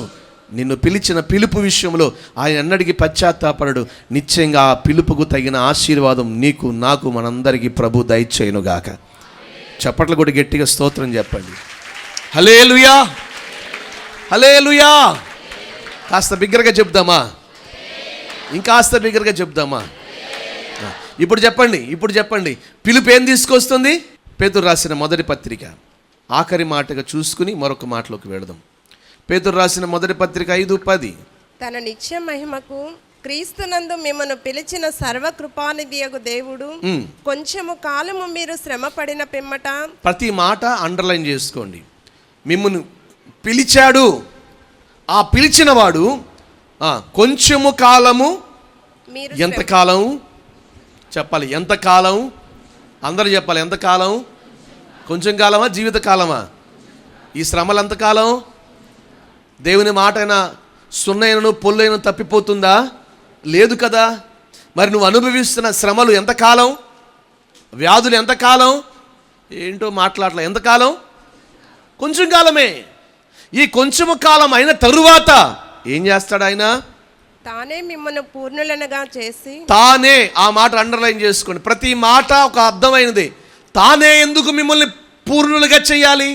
తానే ఎందుకు మిమ్మల్ని స్థిరపరచాలి, బలపరచాలి అని అంటే తానే స్వయంగా మిమ్మల్ని పిలిచాడు కాబట్టి. ఆయన మనల్ని పిలుచుకున్నాడు. పిలిచినవాడు తానే మనల్ని స్థిరపరుస్తాడు. పిలిచినవాడు తానే మనల్ని బలపరుస్తాడు. పిలిచినవాడు తానే మనలను పరిపూర్ణంగా చేస్తాడు. నమ్మిన వారు ఆమేన్ చెప్తారా? మరి ఈరోజు ఈ వాక్యం ఉంటున్న నీ జీవితంలో నీ కుటుంబం, నీ పిల్లలు, నీ పరిస్థితులు ఎలాగున్నాయో నాకు తెలియదు, కానీ దేవుని మాట ఈరోజు నీ దగ్గరికి వస్తూ ఉంది. నిన్ను, నీ కుటుంబాన్ని దేవుడు పిలుచుకున్నాడు తన బిడ్డలుగా ఉండటానికి. కాబట్టి ఆ పిలుపు నీకు నిరీక్షణ కలుగు చేయునుగాక.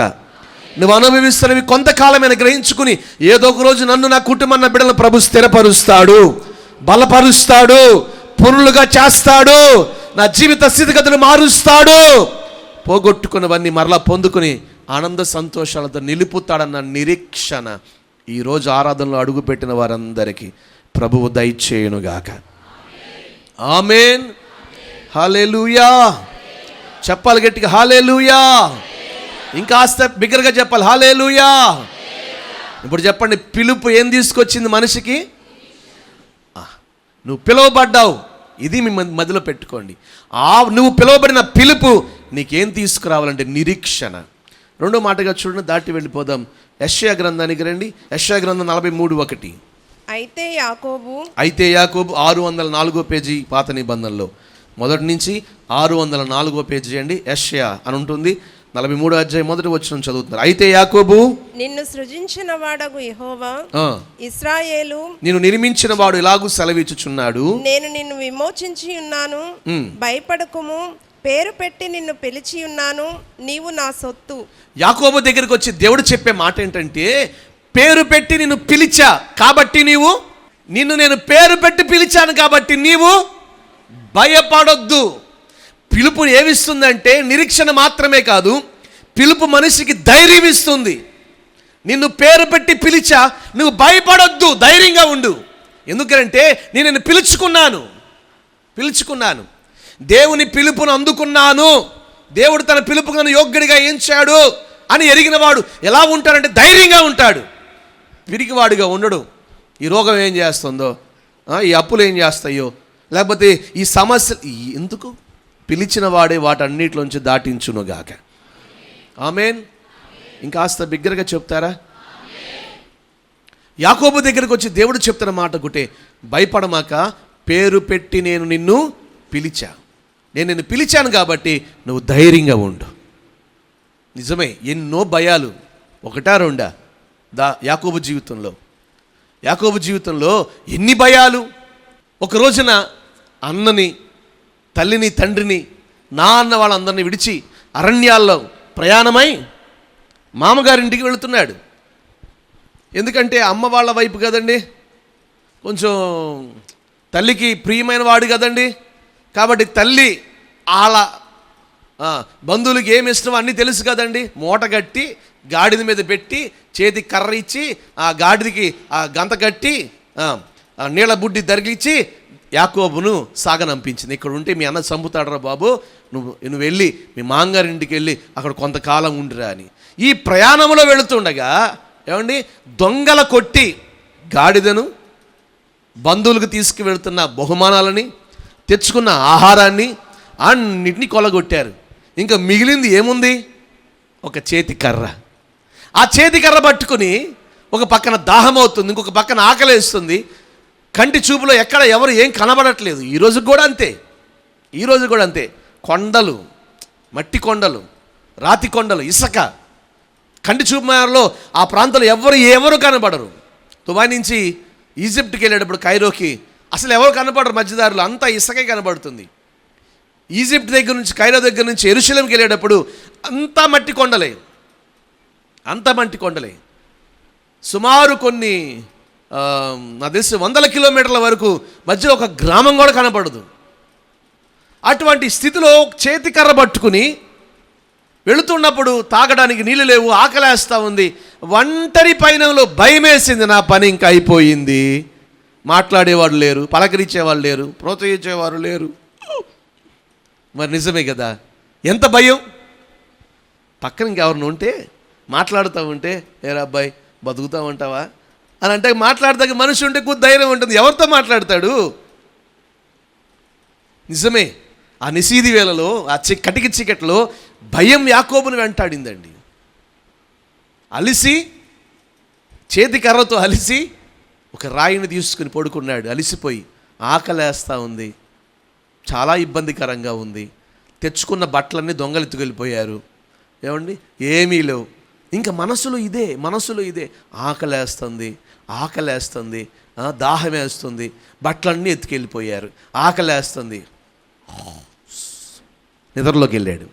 ఎలాగానే ఒంటరివాడిగా ఉన్న యాకోబును పిలిచిన దేవుడు విడిచిపెట్టాడు కదా, పేరు పెట్టి పిలిచాడు కాబట్టి ఆ భయాల మధ్య ఏమండి పరలోకపు ఆ దర్శనాన్ని కలుగు చేసి, నీ తాత దేవుడు నేను, నీ నాన్న దేవుడు నేను, నీకు దేవుడినై ఉంటాను, నేను నిన్ను ఆకాశ నక్షత్రాల వలె ఆశీర్వదిస్తా. హల్లెలూయా.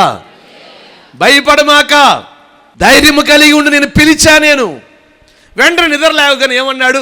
ఓహో, దేవుడు మంచి దర్శనం ఇచ్చాడు, నేను ఆకాశ నక్షత్రాలు లాగా చెయ్యాలి అన్నాడా? వెంటనే ఏమన్నాడు? తినటానికి తిండి, తాగడానికి నీళ్లు, కట్టుకోవడానికి బట్టలు. ఎందుకంటే పడుకునే ముందు తినడానికి నీళ్లు లేవు, తాగడానికి నీళ్లు లేవు, తినడానికి తిండి లేదు, బట్టలు అన్నీ ఎత్తుకుపోయారు. ఇదే ధ్యాస. అందుకని లెగవగానే, స్టడీ అవగానే కళ్ళలో నుంచి మీరు అక్కడ చదువుకోండి, తర్వాత వెళ్ళిన తర్వాత ఇదే అడిగాడు దేవుణ్ణి. ఒరే పిచ్చోళ్ళలాగా ఉన్నావు, తినటానికి తిండి, నీళ్లు, బట్టలు ఇయ్యేంట్రా, దీనికంటే నిన్ను గొప్పగా నేను ఆశీర్వదిస్తాను. ధైర్యము కలిగి ఉండు. భయం. అక్కడి నుంచి ఎక్కడికి వెళ్ళాడు? మామగారింటికి వెళ్ళాడు. 20 సంవత్సరాలు అక్కడ పరిచర్య చేశాడు. పని అంత మోసమే.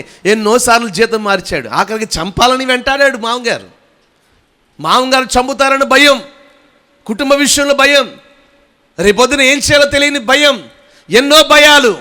కానీ పిలుపు విషయమై నువ్వు ధైర్యంగా ఉండు. నేను నిన్ను పేరు పట్టి పిలిచాను, నేను ఏం చేయాలో, నేను ఎలా ఉంచాలో, నేను ఎలా నడిపించాలో నాకు తెలుసు. నేను నిన్ను పిలిచాను కాబట్టి నువ్వు ధైర్యంగా ఉండు. ఒక వ్యక్తికి పిలుపు ఏమి ఇవ్వాలో తెలుసా? ధైర్యం ఇవ్వాలి.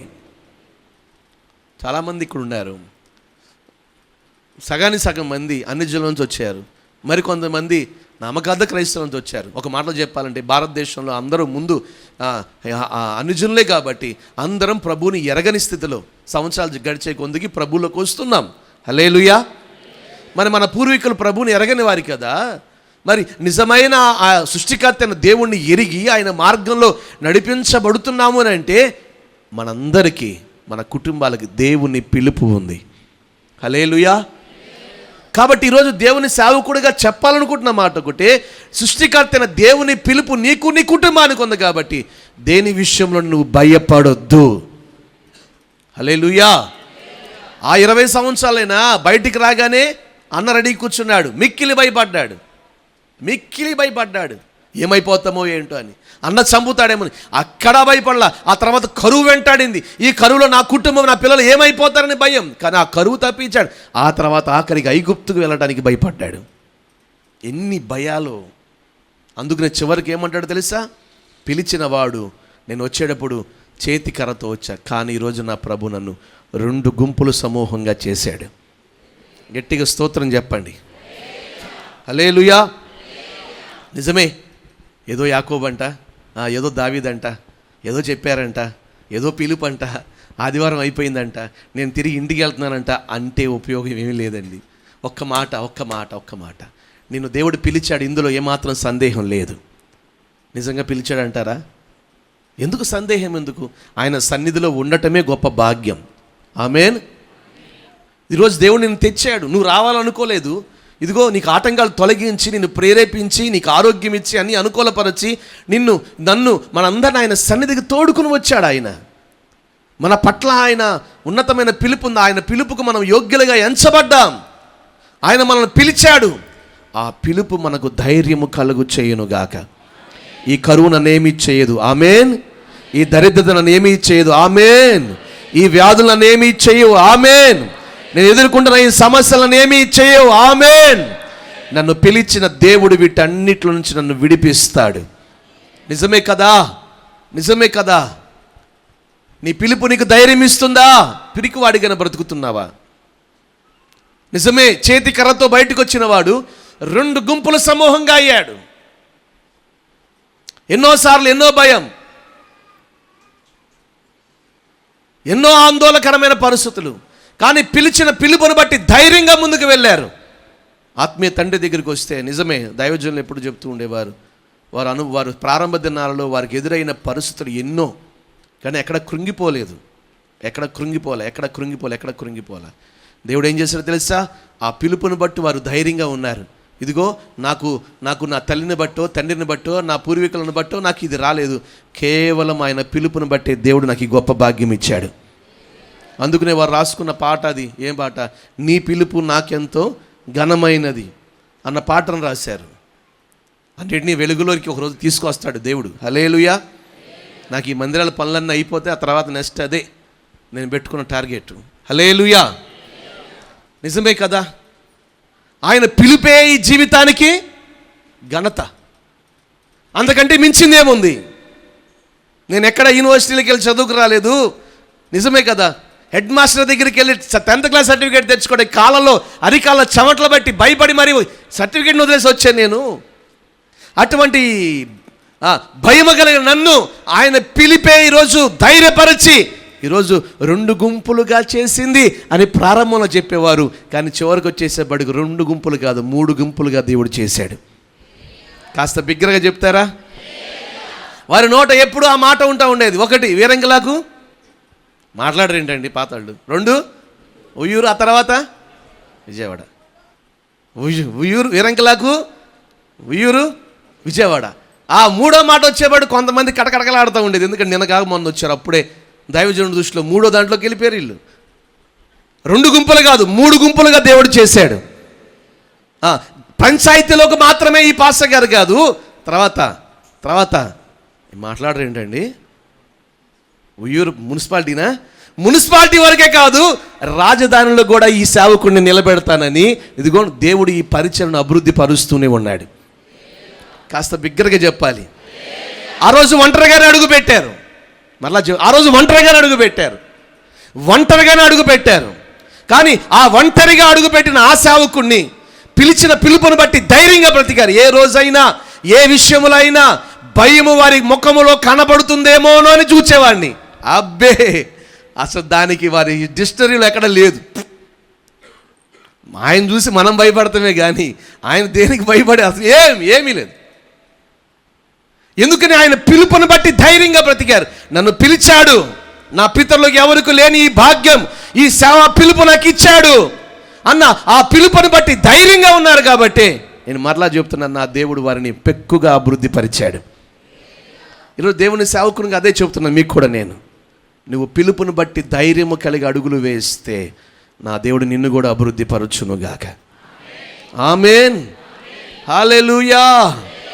అతని ధైర్యం, మళ్ళా చెప్తున్నాను, దేవుని ఆశీర్వాదం. పిరికివారు దేవుని ఆశీర్వాదాన్ని పొందుకోలేరు. పిరికివారు పరలోక రాజ్యానికి వారసులు కారు. బైబిల్ స్పష్టంగా చెప్తుంది. పిలుపుని బట్టి ధైర్యంగా అడుగులు ముందుకు వెయ్యండి, పిలుపుని బట్టి ధైర్యము కలిగి ఉండండి. ఇదిగో నిన్ను పిలిచిన పిలుపు ఏదైతే ఉందో అది నిశ్చయంగా నీ పట్ల నా ప్రభు నెరవేర్చునుగాక. హల్లెలూయా. నేను మరలా చెప్తున్న, సమస్యలు మన ఏమీ చెయ్యవు. సందర్భం వచ్చింది కాబట్టి చెప్తున్నాను. పౌలుని ఒకరోజు పాము గరిచింది ఒక దీవిలో. పడవ బద్దలయ్యి తుఫానికి చెక్క మీద పడుకొని ఈదుకుంటూ ఒక దీవికి చేరారు. అందరూ చలికి ఉనిగిపోతున్నారు. అక్కడున్న కొంతమంది అక్కడ మంట వేస్తే ఆ మంట దగ్గర కూర్చుని చలి కాచుకున్నాడు పౌలు. అపోస్తలుల కార్యం 8వ అధ్యాయం, తర్వాత చదువుకోండి. చలి కాచుకున్నప్పుడు ఆ పక్క నుంచి ఒక పాము వచ్చి పౌలు చేతి మీద కరిచింది. అక్కడున్న వాళ్ళందరూ అంటున్నారు ఏమనంటే, పౌలు చనిపోతాడు. ఎందుకంటే ఆ దీవిలోనే అంత విషపూరితమైన సర్పం మరొకటి లేదు కాబట్టి ఇతను చనిపోతాడని. కానీ ఏ మాత్రం ఇప్పుడు డాక్టర్ గారి దగ్గరికి వెళ్ళామనుకోండి, డాక్టర్ గారు నీకు ఏదో ఉన్నట్టు ఉంది అంటే చాలు, ఇంకా ఉంది అని అవసరంలా. లోపలికి వెళ్ళేప్పుడు నవ్వుతూ వస్తాం, బయటకు వచ్చేటప్పుడు నవ్వుతూ వస్తారా? నాకేదో ఉందంట, డాక్టర్ గారు చెప్పారంట అనుకుంటూ వస్తారా ఎవరైనా? అయ్యో బాబు ఏదో ఉందంట. ఇంకా అంతే సంగతి.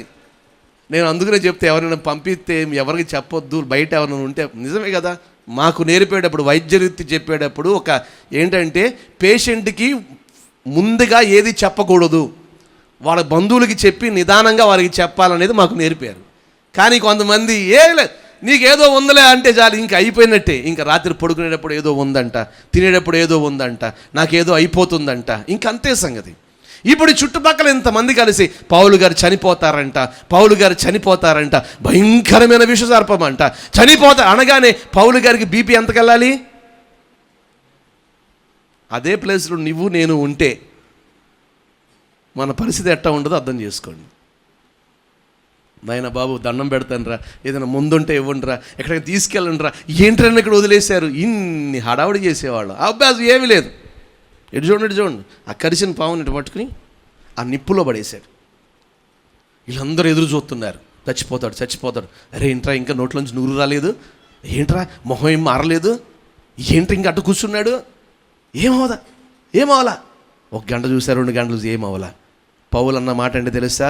రోమా చక్రవర్తి ఎదుట నిలబడి నేను సాక్ష్యం చెప్పాలని నా ప్రభు నాతో మాట్లాడాడు. అది జరిగేంత వరకు నా జీవితంలో ఏ హాని రాదు. నాకు పిలుపు ఉంది. చక్రవర్తి ఎదుట నిలబడి నేను ఆయనకు సాక్షిగా ఉండాలని నన్ను పిలిచాడు దేవుడు. అది నా జీవితంలో జరిగేంత వరకు నాకు ఏ కీడు రాదు. హల్లెలూయా. అతని పిలుపు అతనికి ఏమిచ్చింది? ధైర్యం ఇచ్చింది. మరణమును గెలిచిన, సమాధిని ఓడించిన పునరుద్ధరణ యేసుక్రీస్తు ఈరోజు మనం ఆరాధిస్తున్నాం.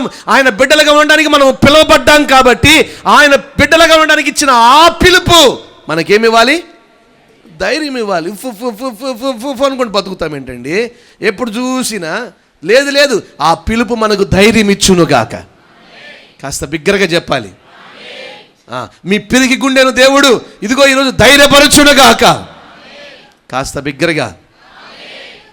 పిలుపు ఏమిస్తుంది? పేరు పెట్టి పిలిచా, భయపడమాక. యాకోబుది ఇదే అన్నాడు దేవుడు, పేరు పెట్టి పిలిచా, భయపడమాక, ధైర్యంగా ఉండు. నేను పిలిచాం కాబట్టి ఆ పిలుపుకు తగ్గ ఆశీర్వాదం పొందుకుంటావు. ఈరోజు కాకపోతే రేపు వద్దున, మరలా చెప్తున్నా, ఈ నెల కాకపోతే రేపు వచ్చే నెల, ఈ సంవత్సరం కాకపోతే వచ్చే సంవత్సరం. మన పితరులు ఊరుకునే ఎవరు పొందుకోలా ఆ పిలుపుని.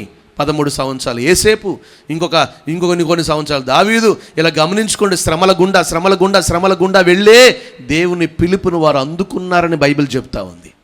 మరి ఈరోజు నీవెందుకు కృంగిపోతున్నావు?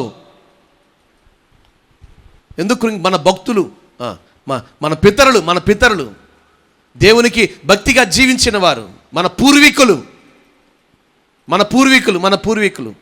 దేవునికి నమ్మకంగా బ్రతికిన ఆ మహాభక్తులు మన కంటి ముందు ఉన్నారు కదా. అందుకనే పౌలు అంటారు, ఇంత గొప్ప సాక్ష్య సమూహము మన ముందు ఉండగా ఎందుకు కృంగిపోతున్నారు? విశ్వాసమును కర్తయు పూర్చాలి. 2 మాటలు చెప్పి వదిలేయటం కాదు. విశ్వాసమును కర్తయు దాన్ని కొనసాగించువాడైనా యేసు వైపు చూచుచు ఓపికతో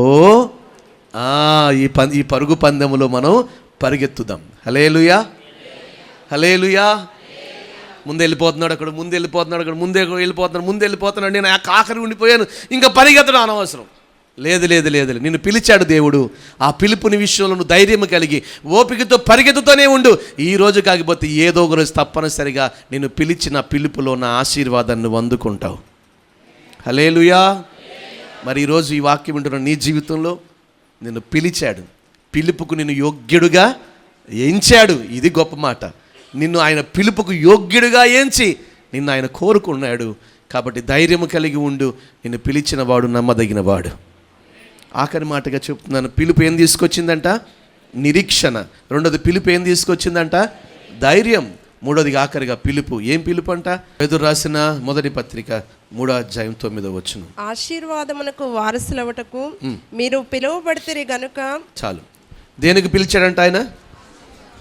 బ్లెస్డ్ పీపుల్, దీవించబడిన ప్రజలుగా ఉండటానికి. నేను మరలా చెప్తున్నాను, ఆశీర్వదించబడిన ప్రజలుగా ఉండటానికి ఆయన మనల్ని పిలుచుకున్నాడు. ఈ మాట నమ్మిన వారు గట్టిగా ఆమెన్ చెప్పండి. ఆమెన్, ఆమెన్, హల్లెలూయా, హల్లెలూయా. నిజమే, దేవుని ఆశీర్వాదమే మనం పొందుకుంటాం. మరలా చెప్తున్నాను, దేవుని ఆశీర్వాదమే మనం పొందుకుంటాం. శాపం అనుభవించడానికి కాదు దేవుడు మనల్ని కోరుకుంది. శపించబడడానికి కాదు దేవుడు మనల్ని పిలిచింది. నేను మరలా చెప్తున్నాను, ఆయన ఆశీర్వాదం అనుభవించడానికి ఆయన మనల్ని పిలుచుకున్నాడు. ఎవరిని పిలిచాడు? ఆశీర్వదించడానికి. అబ్రహామును దేవుడు పిలిచాడు. పిలిచిన రోజు ఏం చెప్పాడు తెలుసా? నిన్ను, నీ సంతానమును, నిన్ను, నీ కుటుంబాన్ని ఇదిగో ఆశీర్వదిస్తాను. వదిలేశాడా? పిలిచిన ఆ పిలుపును బట్టి ఆ ఆశీర్వాదం కోసం వేచి ఉన్నాడు. కాబట్టి అబ్రహాము జనులకు, జాతులకి ఆశీర్వాదకరంగా మార్చబడ్డాడు. పిలుపు వ్యర్థం కాలేదే. ఈరోజు నిన్ను నన్ను పిలిచిన వాడు కూడా అందుకే. దేనికోసం పిలిచాడు ఆయన? ఆశీర్వాదం కోసం. మూటములు సర్దుకున్నాడు, వారు అనుకున్న వారిని తీసుకున్నాడు. గొర్రెలు, ఒంటెలు ఏవైతే ఉన్నాయో తీసుకున్నాడు, అన్ని మూట సర్దాడు, బయలుదేరాడు. ఎక్కడికి వెళ్తున్నావు తెలియదు, ఎక్కడుంటావు తెలియదు, ఏం చేస్తావు తెలియదు, పిచ్చోళ్ళలాగా ఉన్నావే, ఎక్కడికి వెళ్తున్నావు తెలియదు. దేవుడు పిలిచాడు. మెస్పటోమియాలో మహిమగల దేవుడు నాకు కనబడ్డాడు, రమ్మన్నాడు. ఆయన పిలుపునందుకు నేను వెళుతున్నా. దేనికోసం పిలిచాడు అది తెలుసు. దేనికోసం పిలిచాడు? నన్ను ఆయన ఆశీర్వదిస్తానన్నాడు. హల్లెలూయా.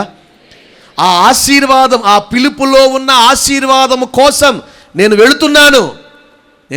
అడుగులు ముందుకు వేస్తున్నాను. నిజముగానే దేవుడు అబ్రహాముకు మాట ఇచ్చినట్లు అబ్రహామును దేవుడు ఆశీర్వదించాడు. హల్లెలూయా. కాస్త బిగ్గరగా చెప్తారా? ఇంకా కాస్త బిగ్గరగా చెప్తారా? ఈరోజు యెరూషలేం అంటే చాలా దేశాలకు భయం అండి. వాస్తవం. ఒక మాట మీ అందరికీ తెలిసిన విషయాలు చెప్తున్నా. జెరూషలేం, దాని చుట్టూ ఈజిప్ట్, జోర్డాన్, ఇరాన్, ఇరాక్, ఆ చుట్టుపక్కల ఏవైతే ఉన్నాయో, సిరియా, చాలా ఉన్నాయి దేశాలు. ఇది మధ్యలో ఉంటుంది. ఇది ఉండేది మన ఆంధ్ర రాష్ట్రం అంత కూడా ఉండదు. ఇది దేశమే మన ఆంధ్ర రాష్ట్రం అంత ఉండదు. ఇది దాని వైశాల్యం, దాని పొడుగు, ఆ జనాభా లెక్కలో. కానీ ఏ రోజైనా చరిత్రలో అది ఓడిపోయినట్లు ఎక్కడైనా రాయబడి ఉందా? హిట్లర్ అంటే స్వతంత్రం రాకముందు సంగతి కాదు నేను చెప్పేది. ఓచకొత కోసాడు ఇజ్రాయిల్ వారిని, అది కాదు నేను చెప్పేది. వాళ్ళకి ఒక రాజ్యంగా ఏర్పరచబడిన తరువాత మన దేశానికి స్వతంత్రం ఎట్టా వచ్చిందో, ఆ దేశానికి స్వతంత్రం వచ్చిన తర్వాత వాళ్ళు ఓడిపోయారన్న మాట ఈరోజు కూడా లేదు. ఎందుకని? వాళ్ళ దేవుడు వారి పక్షంగా ఉన్నాడు. చుట్టూ ఉన్న వాళ్ళందరూ శత్రువులేరండి, మిత్రులు అంటూ లేరు. ఎందుకు వచ్చారు మీరు? ఎందుకు వెళ్తున్నారు? బ్యాగ్లన్నీ సర్దారు. నేను స్వీట్ బాక్స్ దగ్గర పెట్టుకున్నా. వాళ్ళ స్వీట్లు భలే ఉంటాయి, ఒలీవా కాయలతో ఏదో చేస్తారు. ఆ స్వీట్ బాక్సుల దగ్గర పెట్టుకున్నా. ఖచ్చితంగా ఈజిప్ట్ దగ్గర నుంచి యెరూషలేంకి వెళ్ళే చోట మామూలుగా చెకింగ్ చేయరు. చెకింగ్ చేయడం వరకు అయితే పర్వాలేదు, అడుగుతారు ఎందుకు వెళ్తున్నావు, అక్కడ నీకేం ఇచ్చారా, నాకు ఇచ్చారండి అన్న. ఇచ్చారా, ఏమి ఇచ్చారు? నేను బాంబులేమో లేని అంటే స్వీట్ బాక్స్ అండి అన్న. దాన్ని ఓపెన్ చేశారు, చూశారు. ఎందుకు ఇంత పకడ్బందీ అని అంటే, ఇదిగో ఈ పక్కన వాళ్ళకి ఎవ్వరికీ పడదు ఇజ్రాయిల్ అంటే, కానీ వాళ్ళందరి మధ్య నిర్భయంగా బ్రతుకుతూ ఉంది, ధైర్యంగా. హల్లెలూయా, హల్లెలూయా. నిజమే కదండి, వాస్తవం. నేను చెప్పేది వాస్తవం. ఎందుకో తెలుసా, నా దేవుడు దాన్ని ఇంకాను ఆశీర్వదిస్తూనే ఉన్నాడు. ఒక్కసారి మాట ఇచ్చాడంటే, ఒక్కసారి పిలిచాడంటే ఎన్నటికి ఆయన పశ్చాత్తాపడేవాడు కాడు. ఒక్క మాట, ఆ మాట చూపించండి, ముగిస్తాను. మీకు కనపడాలి ఆ మాట, మీరు చూసి చదివి వెళ్ళాలి ఆ మాట. చూడండి, రోమాపత్రిక 11:29 చూసుకుని ముగించుకుందాం. ఏలయనగా చదవండక. దేవుడు తన కృపావరముల విషయంలోను పిలుపు విషయంలోను పశ్చాత్తాపపడడు. తన పిలుపు విషయంలో ఎన్నటికి ఆయన పశ్చాత్తాపము పడ్డాడు.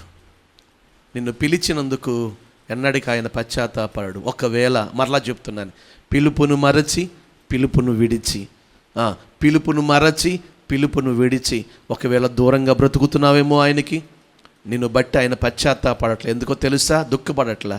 ఆయన పిలిచిన పిలుపులో ఉన్నది వాస్తవం. కాబట్టి తిరిగి మరలా ఆయన నిన్ను ఆశీర్వాదంలోనికి నడిపించునుగాక, ఆరోగ్యంలోనికి నడిపించునుగాక, దీవెనకరంగా నడిపించునుగాక, ఆత్మీయ ఉద్యమంలోనికి నడిపించునుగాక. ఆయన రాకడకై ప్రభు నిన్ను, నీ కుటుంబాన్ని, మనల్ని, మన కుటుంబాలని, మన పరిచర్ను ప్రభు సిద్ధపరచునుగాక. ఒక్కటి, ఆయన పిలుపుకు నిన్ను, నన్ను, మనందరిని యోగ్యులుగా ఎంచాడు, యోగ్యులుగా ఎంచాడు. నీకు పిలుపునిచ్చాడు, నువ్వు పిలువబడ్డావు సృష్టికర్త అయిన యేసుక్రీస్తు వారి చేత. కాబట్టి ఆ పిలుపు నీకు నిరీక్షణను, ధైర్యమును, ఆశీర్వాదమును కలుగు చేసి నడిపించునుగాక. మోకరించండి, కనులు మూసుకోండి, ప్రార్థన చేసుకుందాం. ఇంకా పిలవబడలేదా? పిలవబోతున్నాడు ఆయన. దేని చేతను నువ్వు పిలవబడలేదా? ఇంకా ఆయనను పిలవలేదే అని కృంగిపోతున్నావా? ఒక్కసారి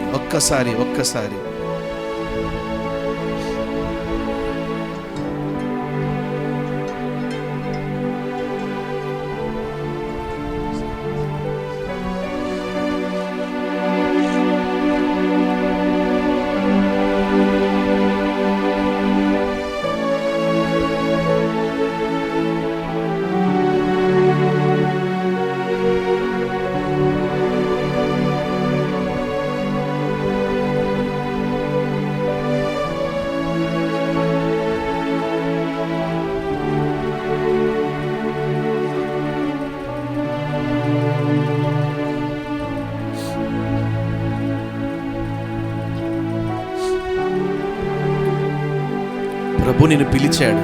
ఎంతకంటే గొప్ప భాగ్యం ఉందా? ఈ లోకంలో చాలామందికి లేనిది ఆ పిలుపు నీకు దక్కింది. ఎప్పుడైనా గ్రహించావా? ఏదో క్రైస్తవులం, ఏదో రక్షించబడ్డం, ఏదో ఆయన బిడ్డలుగా ఉంటున్నాం, ఏదో ఆయన మందిరానికి వెళ్తున్నాం, ఒక అల్పంగా ఎంచుకుంటున్నావా? లేదు, తన పిలుపుకు నిన్ను దేవుడు యోగ్యుడిగా ఎంచుకున్నాడు, నిన్ను యోగ్యురాలుగా ఎంచుకున్నాడు ఆయన. తన బిడ్డగా ఉండటానికి నువ్వు యోగ్యుడు అని ఎంచుకున్నాడు ఆయన.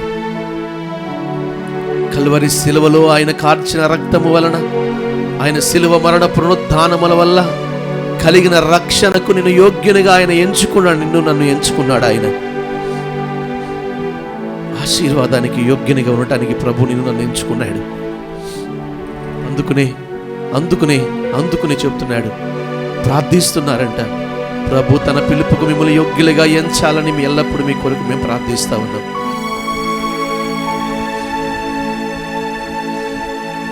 నిన్ను పిలిచాడు.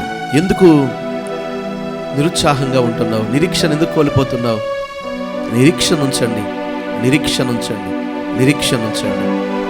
ఎందుకు భయపడుతున్నారు? పిలుపు మీకు ధైర్యం ఇవ్వట్లేదా?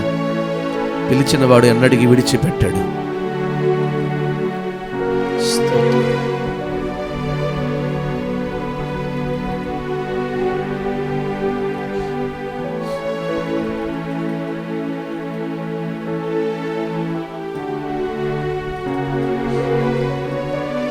ఒక్క వచనం, ప్రభు ఇచ్చిన మాట ప్రకారం ఆయన పిలుపే మనల్ని బలపరిచేది, ఆయన పిలుపే మనల్ని స్థిరపరిచేది. ఆయన పిలుపును బట్టి.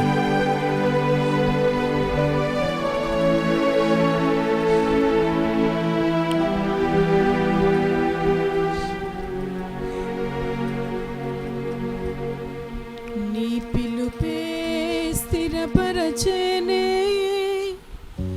నీ కృపయే బలపరచేనే.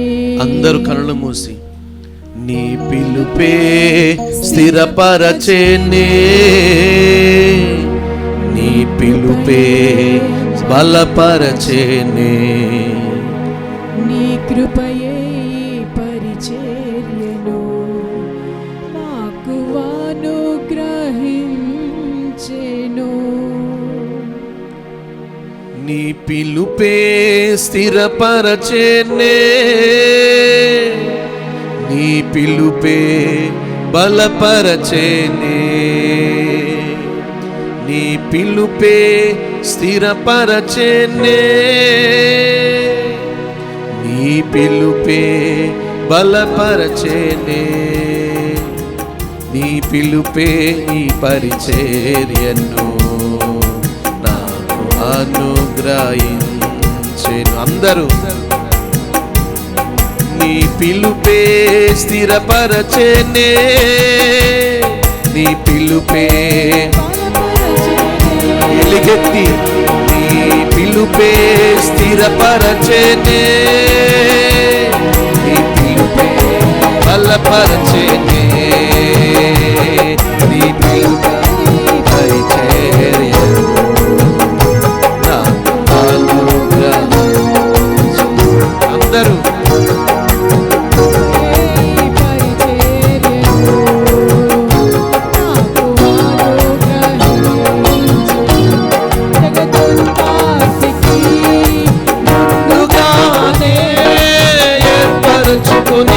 నన్ను పిలచితివా, జగదుత్పత్తికి ముందుగానే ఏర్పరచుకొని నన్ను పిలచితివా. నీ పిలుపే స్థిరపరచేనే, నీ కృపయే బలపరచేనే, నీ పిలుపే స్థిరపరచేనే, కృపయే కృపయే పరిచర్యను అనుగ్రహించెను. అందరూ నీ కృపయే పరిచర్యను నాకు అనుగ్రహించెను. నీ కృప నాకు చాలును, నీ కృప లేనిదే నే బ్రతుకలేను. నీ కృప నాకు చాలును, నీ కృప లేనిదే నే బ్రతుకలేను. నీ కృప, నీ కృప, నీ కృప, నీ కృప, నీ కృప, నీ కృప, నీ కృప, నీ కృప, నీ కృప, నీ కృప, నీ కృప. హల్లెలూయా. యేసయ్యా, యేసయ్యా, యేసయ్యా, నా యేసయ్యా, యేసయ్యా, యేసయ్యా, యేసయ్యా, నా యేసయ్యా. నీ కృప, నీ కృప, నీ కృప, నీ కృప, నీ కృప, నీ కృప చాలయ్యా. నీ కృప, నీ కృప, నీ కృప చాలయ్యా. ఓ యేసయ్యా చాలయ్యా, నా యేసయ్యా. నీ కృప, నీ కృప, నీ కృప, నీ కృప.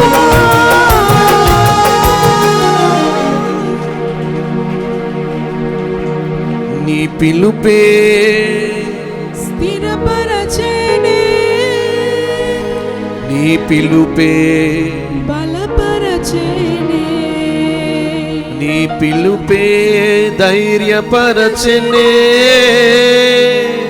నీ పిలుపే బలపరచెనే. ప్రభు పిలిచిన పిలుపులో ఉన్న గొప్పతనాన్ని గుర్తుపట్టి ఈ సమయంలో ఎవరికి వారే ఒక్క నిమిషం నీవు ప్రభు చేత పిలువబడ్డావు. ఆయన పిలుపుకు నువ్వు యోగ్యుడుగా ఎంచబడ్డావు. ఏదో టాలెంట్ ఉందనో, ధనవంతులమనో, లోకంలో సమాజంలో ఏదో పేరు, ఇవి కాదు మన యోగ్యత. కేవలం ఆయన కృపను బట్టి మన యోగ్యునిగా ప్రభు ఎంచుకున్నాడు. ఒక్కసారి ఆ పిలుపును తలంచుకో. ఆ పిలుపును బట్టి నిరీక్షణ కలిగి ఉండు. ఆ పిలుపును బట్టి ధైర్యము కలిగి ఉండు.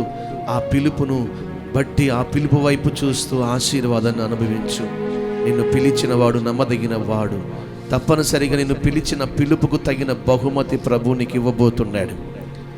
పిలుపుకు తగిన ఆశీర్వాదం ప్రభు నీకు ఇవ్వబోతున్నాడు. ఇచ్చిన మాట తప్పని వాడు ఈరోజు మాట ఇచ్చి పంపుతున్నాడు. ప్రార్థన.